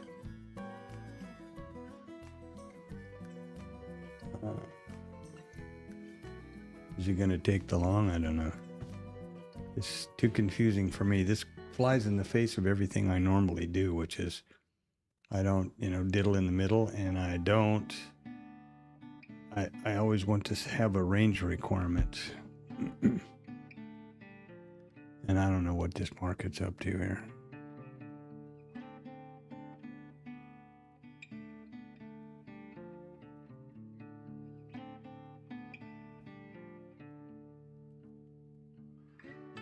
Wouldn't take much. Let's see, 4140, and we're at 53. So we only need about 1,000 contracts to bring this POC back up here to the mid and VWAPs.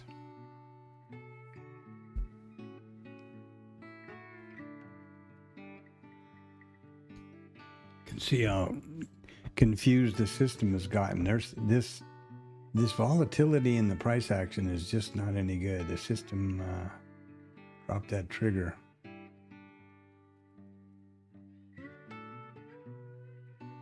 Took that trade, scratched out there. Yeah, it's gotta have a plan B here. An alternate strategy for this kind of market, for this kind of volatility, I guess.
Who'd have thought?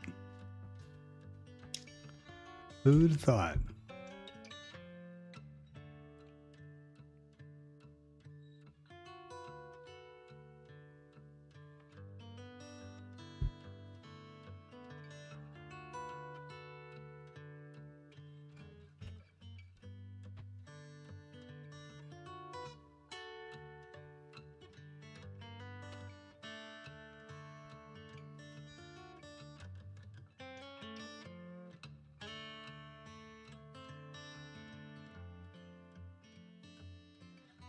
Oh, huge lags. I can't be watching the IRT. Something's going on there. We got 26-second lag over there.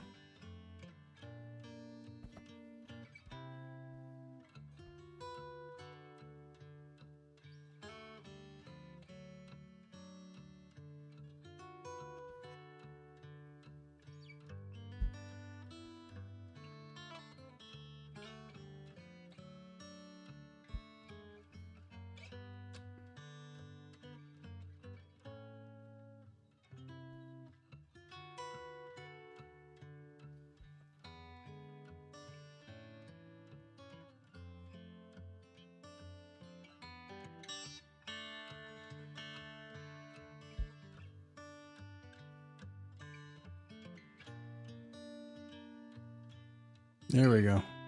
Now they were able to get that VPOC to migrate back up.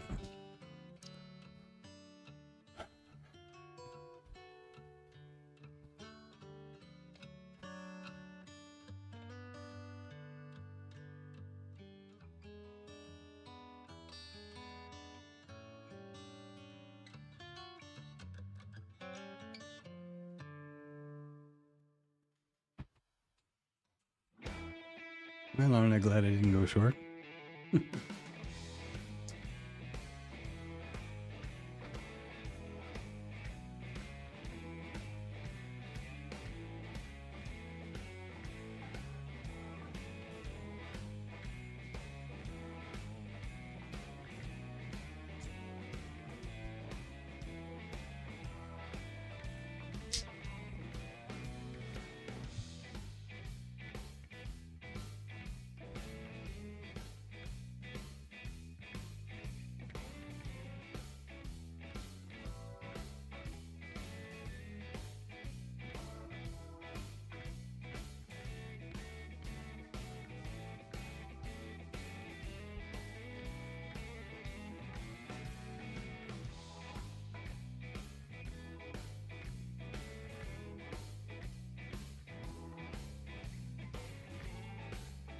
It's really important for me, or why I hope I articulated it earlier when I was calculating how many contracts it was going to take to get this VPOC to shift back up.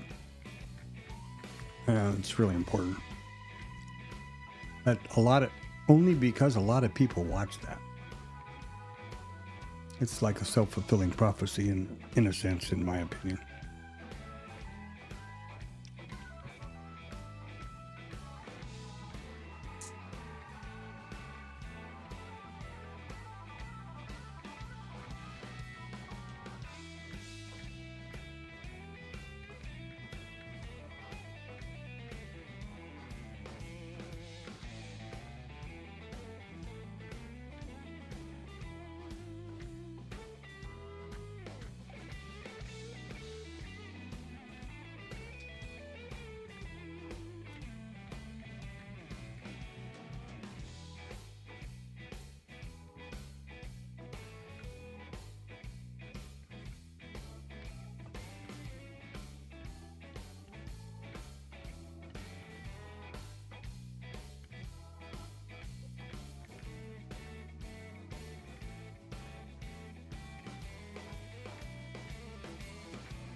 Keep your eye on 45 up here. That thing has been the most popular price I can remember. I've been pointing it out for well over a week every day, even on my TLab snap chart.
All right, well, it's the power hour. And typically when I do the review of my back testing and how I'm approaching the market, so let's go.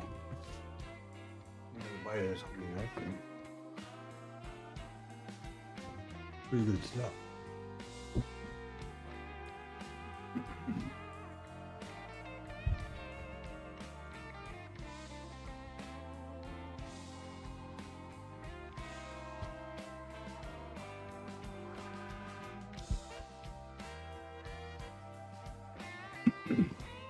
So my approach to the market is to approach it from a business point of view, or from the point of view that this is my trading business, not a video game or gambling or, YOLO, get on some prop place and, blow them up and whatever you call it when you reset them again and that kind of thing. So I believe the way to do that, to approach the market as a business, is you have to kind of get your head around a couple of things. This is a pretty much random market. Millions of participants are voicing their opinion at any one moment. And so to try to predict where it's going, I don't think is a very good idea. I don't think it's got, long-term success built in. And you need to understand that the outcome of the next trade is 50-50. Absolutely. No question about it.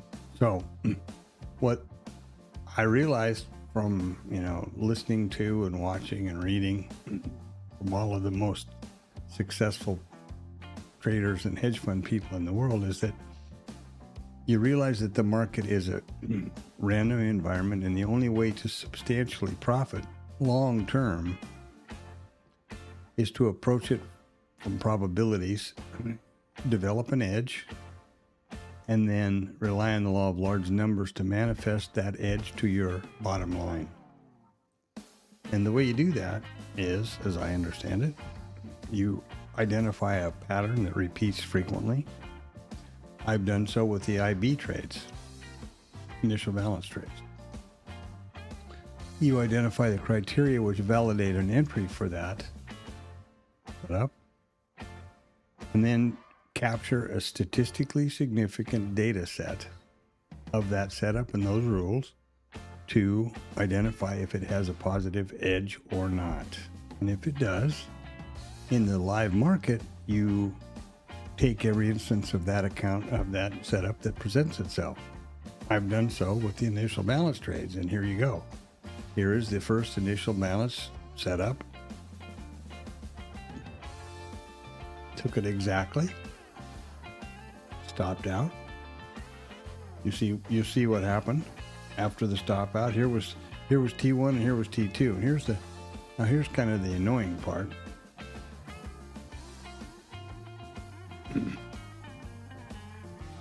It missed T1 by a tick and then went up to stop, and of course went on well past T2. So, but that's the market. So that's one trade out of hundreds. Now this is also the business model of a casino from the point of view of a house, or from the gaming industry from the point of view of the house. They play no game which they have not pre-identified has a positive edge. Then on the casino floor, their only mission in life is to play that game as many times as they can and lean on the law of large numbers to make money. Pretty successful business, sounds to me like. Oh, I think this makes sense. It's not fun. It's not adrenaline rush. It's not a dopamine fix. It's, can be very boring.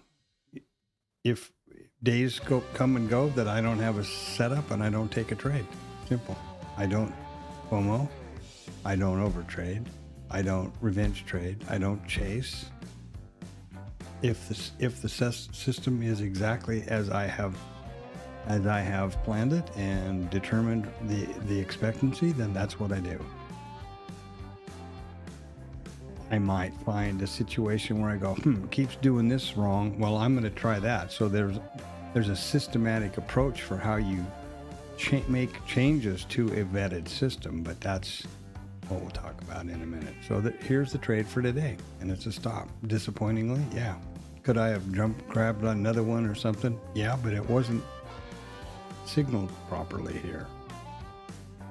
Now, I didn't take... Here's the system being pushed to this chart on the live data. This is simulated. In the IRT simulation environment, because I don't want these trades being pushed to my live AMP account. Here was a scratch, and here's a 2-tick double profit, 60 ticks. That just occurred. And the stop is over here somewhere, up here. And then it did all this stuff down here, which I'm not going to get involved in. So what I do, the way I've done this is I have identified these rules.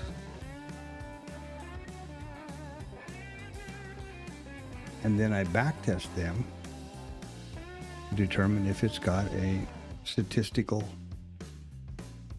probability or not. And it's based on the initial balance trades, which are, I've already gone through that, so shouldn't need to do it again.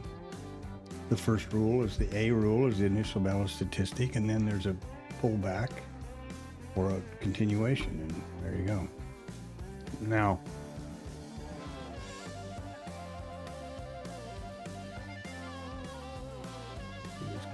okay.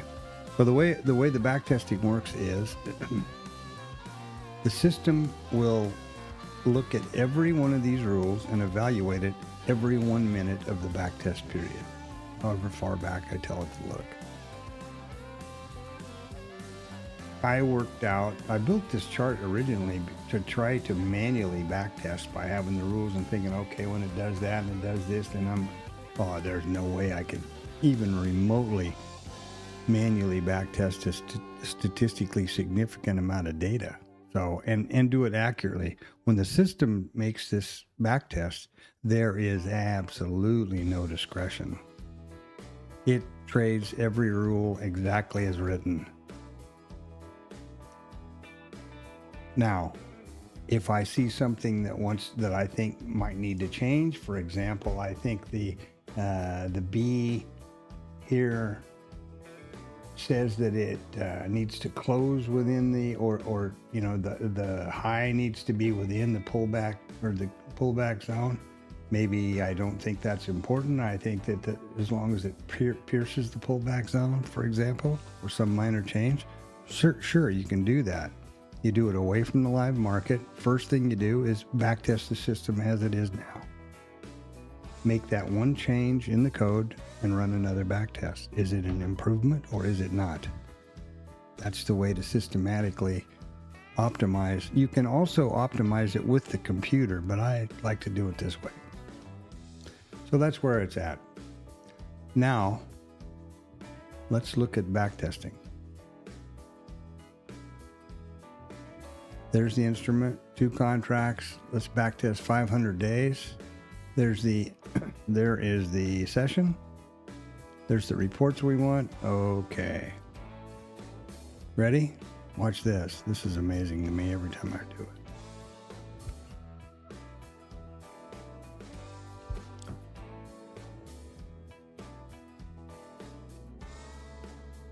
There you go.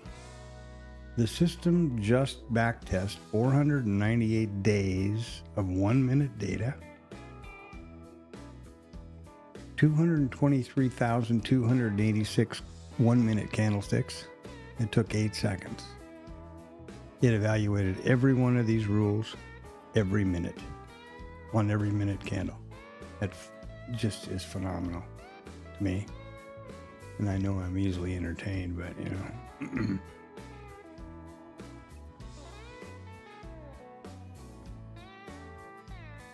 So here are the reports, and here's some of the data. 1,128 trades, 565 long, 563 short. Average expectancy, positive expectancy is 3.25. Negative is, adverse is $60. Now, IRT doesn't use ticks, and this was done by Chad a long time ago, so I don't care. I prefer ticks, but I can easily transpose. It doesn't matter. Not worth worrying about to me. And here is another report. Now, this shows a lot of different things, and a lot of different data over here is very important. This one is also very important to me. This is out of 1,128 trades, 766 of them are winners, for an average of 35.34. 210 are losers, average 12.86. The way I have this trade set up, the way, parameters, stop, T1, T2, trail or not, etc. 37 consecutive winners and 6 consecutive losers. Now, this loss today just made 6 consecutive losers. If there's another one, then I will need to review the system and see if there is something wrong, if I'm not recognizing something with the market, whatever, okay? But up until today, it's perfectly normal to have this system generate 6 consecutive losers in a row, and that's been the case as of today. I think I'd have to go back and look at the data, to be honest with you. Okay, so this is first. Another thing that's very important, I believe, this is each and every trade of 1,128 trades, the minute it was taken, the date, the outcome, the stops, targets, whatever, the exits and the entries, all of them. Everyone. And you can graph them if you choose to do so. You can push them to a chart if you choose to do so. Now, I'm trying not to make this too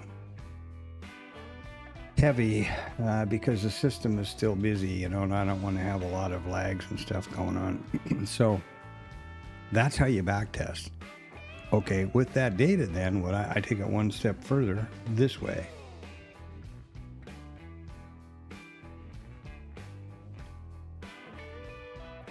Each one of these rows is a backtest. Each row. There's yesterday or the day before.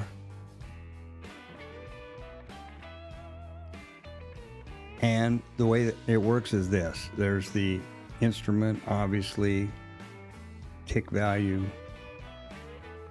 periodicity, stop, T1, T2, number of contracts, and trail trigger or not. In this case, it's trailing at 12 ticks, so it's trailing at T1, and it's trailing to entry. This is entry plus however many ticks, and there's not 0, so it's trailing an entry. I didn't put 0, but okay. There's 498 trades, 498 days, 1,129 trades, 769, 35, 210, 13. Scratch is $1.50. 74% win rate, 25% loss rate, obviously. 1852 expectancy, 1.44 R factor, 2.5 expected risk reward ratio. Profit factor is 3.66, and I should expect 37 consecutive winners in a row and 6 consecutive losers in a row. 566, 563, and should generate a gross profit, commissions, net profit. And you can track Sortino, Sharpe ratio, everything else can come out of those reports. Now, to me, that is a meaningful backtest that I should lean on. And you have to there can be no discretion involved. Well, that's close enough, that's not close enough, I shouldn't do this, I did do that. You should take every example that presents itself. If you don't, then you are introducing discretion, and you basically shot yourself in the foot, in my opinion.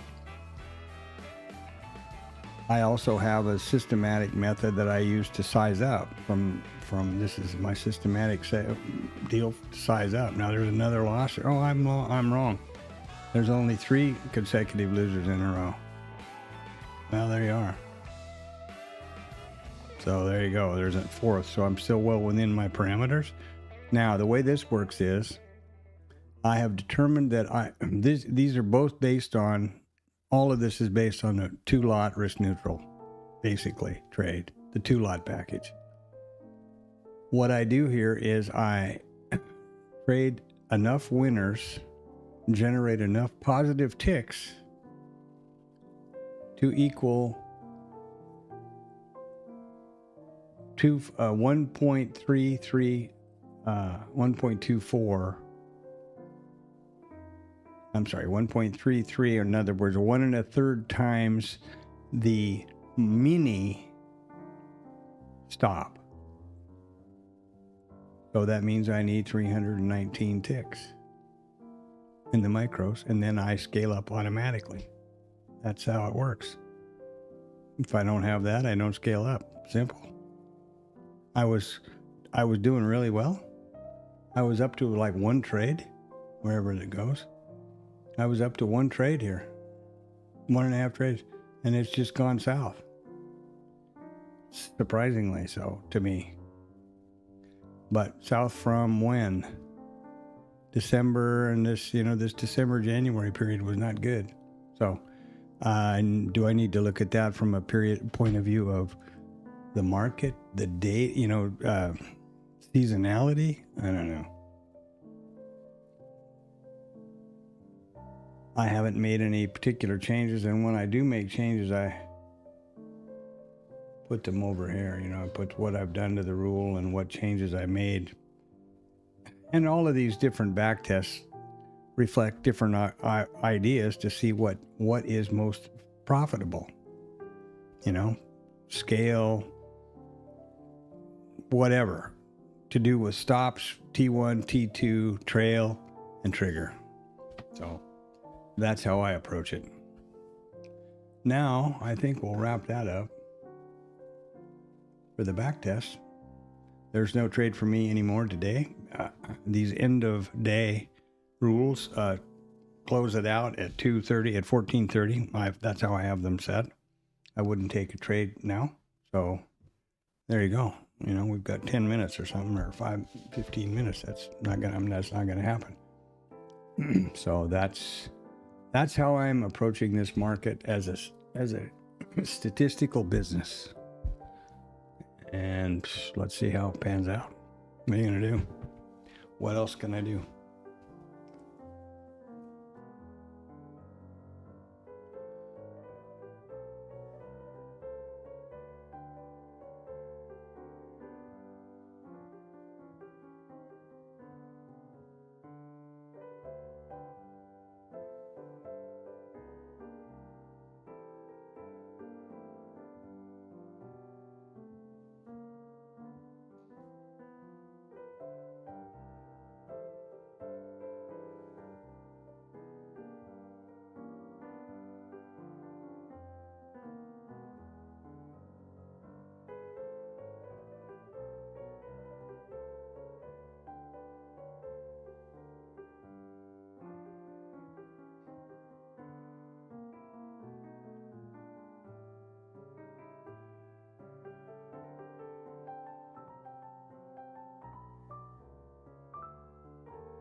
always forget I can type in there. I answer, here, but I always forget to type stuff.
All right, here we go.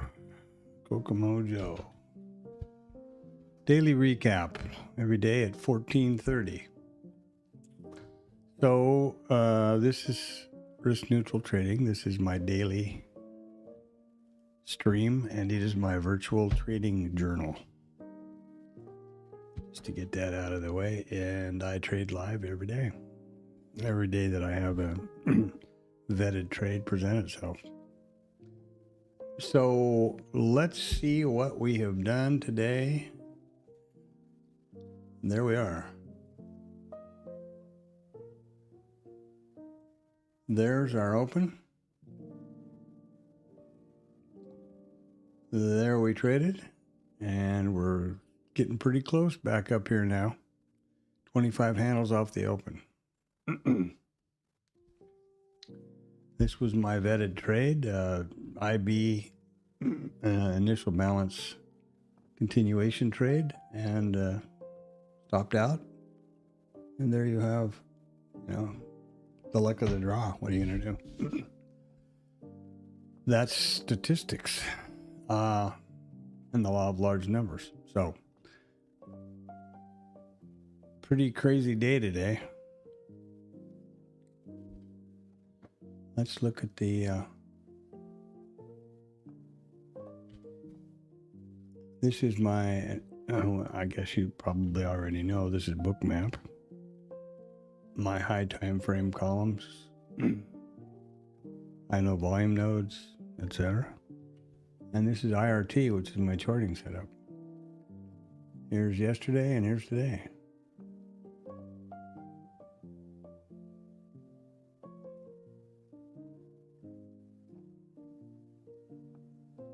Big selling tails and then winding up. Then a big selling tail and wind up. They're up to something. You can bet on that. They're loading the boat for something.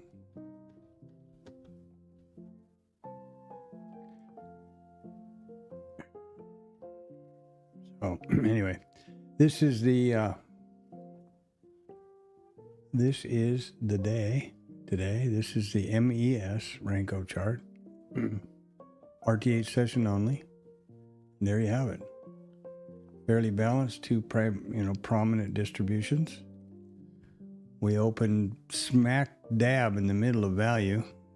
If considering I don't consider value in a trend day. That's kind of an old market profileism that there isn't a value area in a trend day because essentially the market is seeking value. So the story goes. You see where we opened, you see where we got, and here's where we're going to close, right over here somewhere. Likely. Now,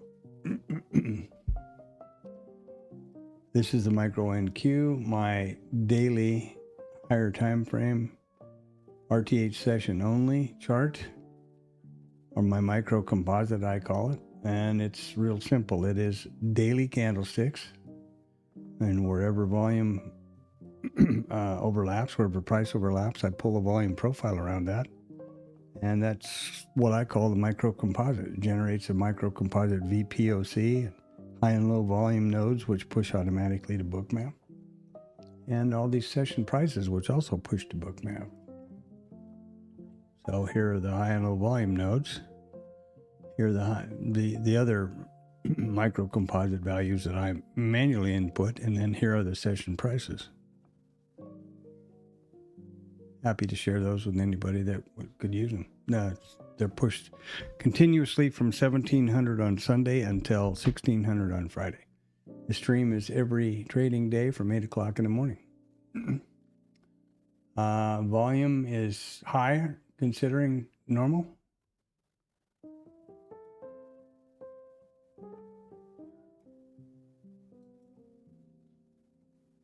Yeah, about 107%. It was 93% 30 minutes ago, and our average true range on a 1 minute bar was up here at 7.75, right here.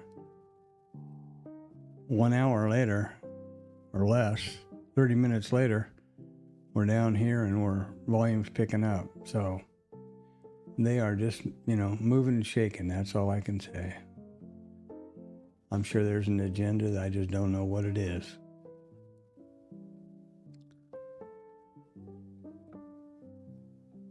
So let's take it to the next limit then. Tomorrow,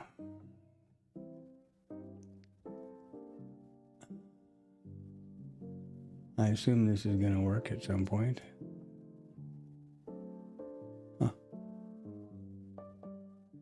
I don't know what's up with that. I don't know why that's happening, but okay. This is Financial Juice, which is my second go-to news source because I don't like the calendar very well. And today, by the way, we're having an alphabet report after the close, so heads up for that. And these are the still thinking up here. Oh, that's pretty weird. They're having problems with their website. They were this morning too.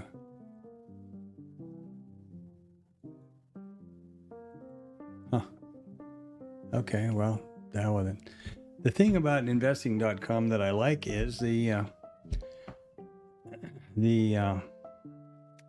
prefer the format for copying, and pasting into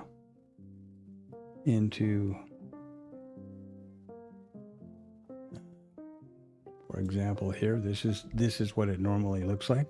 I like this format to paste into Discord. You can filter for whatever you want.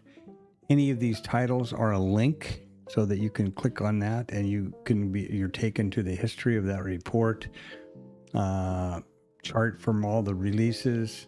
And another thing I like a lot about investing.com is they only focus on economic releases, traditional, scheduled, big boy and girl economic releases, not so much all the other random stuff that often can get pulled over here, where we're going to have somebody say something, or Trump's going to sign some whatever. What does he call those things? Anyway, something. Those things are important, and they definitely do have the potential to disrupt the auction. So that's why I watch Financial Juice, and I really appreciate that they do pull those things in to their schedule, and the investing.com does not. Now, this side of Financial Juice is more of a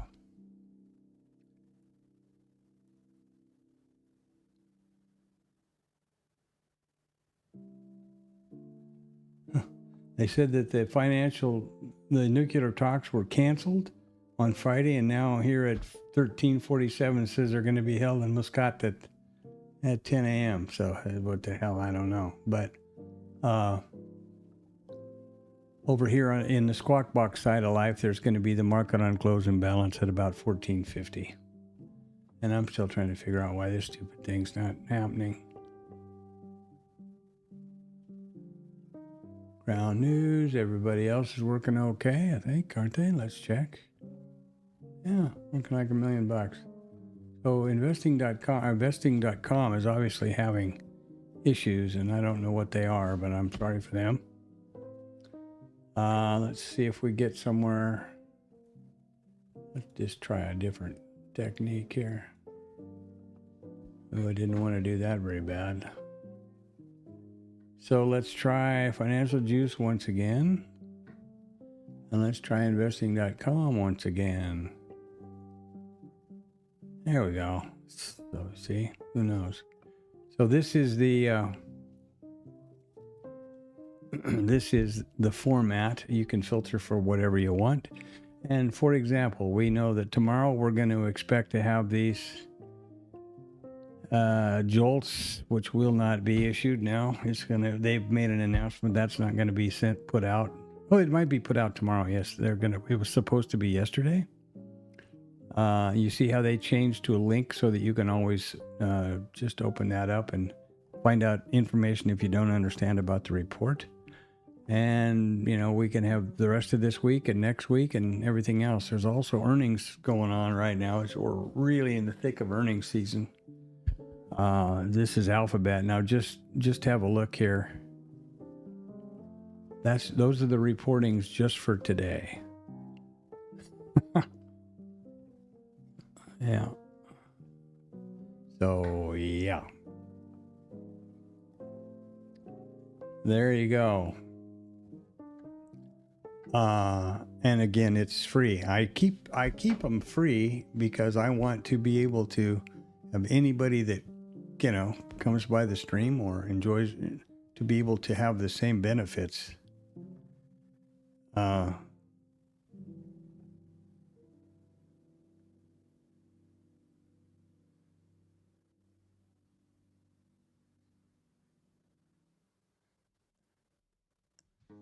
And now I'm all upside down by everything. Okay, and here's Financial Juice. All right. Also free. You can also filter it for whatever you want. There you go. All right.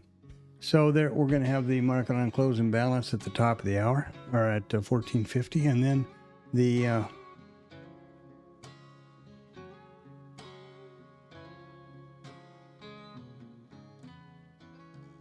then I'll close the stream down at 1500 as usual and be back tomorrow morning at 0800.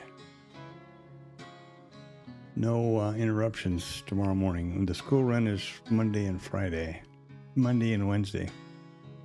Or I have to leave at 9 in the morning. So let's do the way I had this the first time.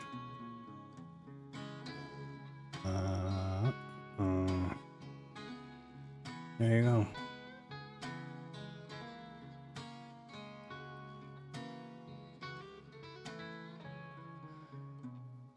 So let's stand by and wait for the market on close and balance at 1450.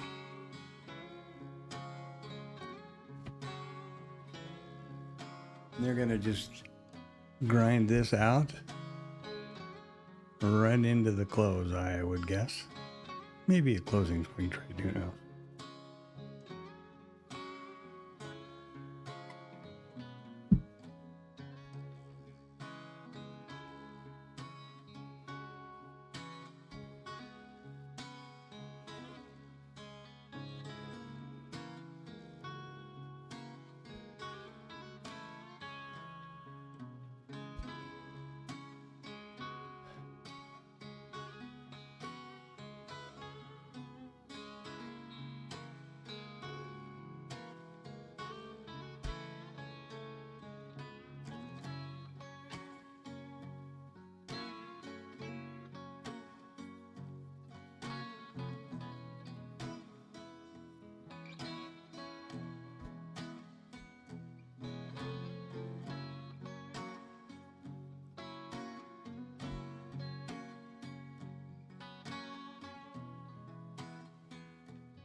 All right, there we go. I'm eating my pistachios and I wasn't muted. Sorry about that. So here we are. And 306 stops got hammered. That's the market on close imbalance, such as it is. It used to be a really big deal. And here we are. Again, 1,151 million buy-side S&P, 87 million buy-side NAS, 270 million buy-side the Dow, and 57 million buy-side on the Mag 7. There you go. That's about it, boys and girls. Remember that the every trading day from 8 o'clock in the morning till 1500, risk neutral trading. And if you're interested in the session prices or they would be helpful, let me know and I'll hook you up with the link for that. They're continuous from 1700 on Sunday through 1600 on Friday. Every 30 seconds about. They push right here. Yeah, and remember something that's really important. You are the most critical tool or piece of equipment in your trading office. Think about that for a minute. You spend all kinds of money and time thinking about monitors and software and setups and bookmap this and something else that. And it's meaningless. Your eyes take that data in, your brain processes it, and uses that information to make financial decisions for yourself or your family or whoever. All of the stuff we spend so much time thinking about is completely useless and I would hope that many people are not like this, that they do take care of themselves, I would hope. But it's really important to be fit, well rested, hydrated. If you're on emotional tilt, throw your mouse in the garbage can. Exercise, stay fit. If you focus all day on these charts, your eyes are in, short focus muscles are in constant tension. You need to, every few hours, get up and look out the window, walk down the street, peek into the neighbor's backyard, whatever it is you do, to soften that focus. Really important. Prioritize understanding that you are the most important thing. I mean, there are traders like Tom B. and the TLab. When he goes to Costa Rica every year, he has a laptop. And I suppose makes big money, I'm guessing. You don't need all of that stuff. What you need is you and a proper understanding and methodology to trade. That's the important part. Okay. So there's that. I'll be back at 0800 in the morning tomorrow at the top of the hour. And instead, we're going to just watch this thing wind its way out until 1500. Thanks for stopping by. I really appreciate it.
All right, 4 minutes.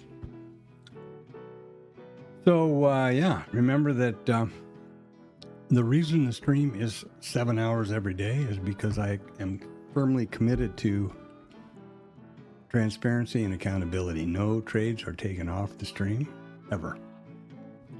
And these trades are live on my live funded AMP account with my money. And having said that, I am real diligent, or try to be, about the chapter markers in every stream. And I put those on after the stream closes. That's the way I do it with YouTube. Because I am certainly not going to listen to 7 hours every time to see what I did when I had a specific trade or whatever. So that will be in the description every day. Got to mention that. And I really appreciate participating. I'm only really in this for the likes and subs. I'm not monetized in any way, so that would be super. And you know, thanks a lot for Brian dropping something in the chat, and anybody that participates. It's always great. And we're going to wind it up here in about 2.5 minutes.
Setting up for a closing swing trade or what? I don't know. About 30 seconds here, and then Yahoo Buckaroo. Get outside and do something healthy.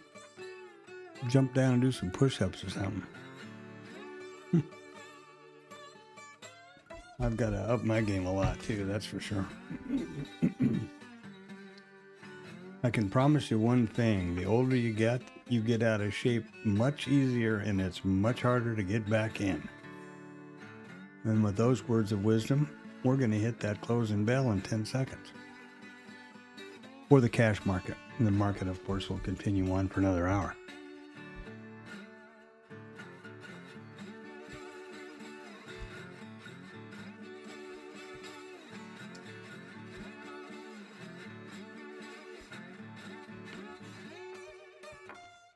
And there you have it. So, ladies and gentlemen, thanks a lot for coming by. I really appreciate it. Thanks for feeding back, Brian. And, you know, input dialogue. I think you're nuts. Why are you trading that way? Oh, I think this is a good idea. Here's what I do. Those kind of things would be really great. And in lieu of that, I'll see y'all tomorrow at 0800.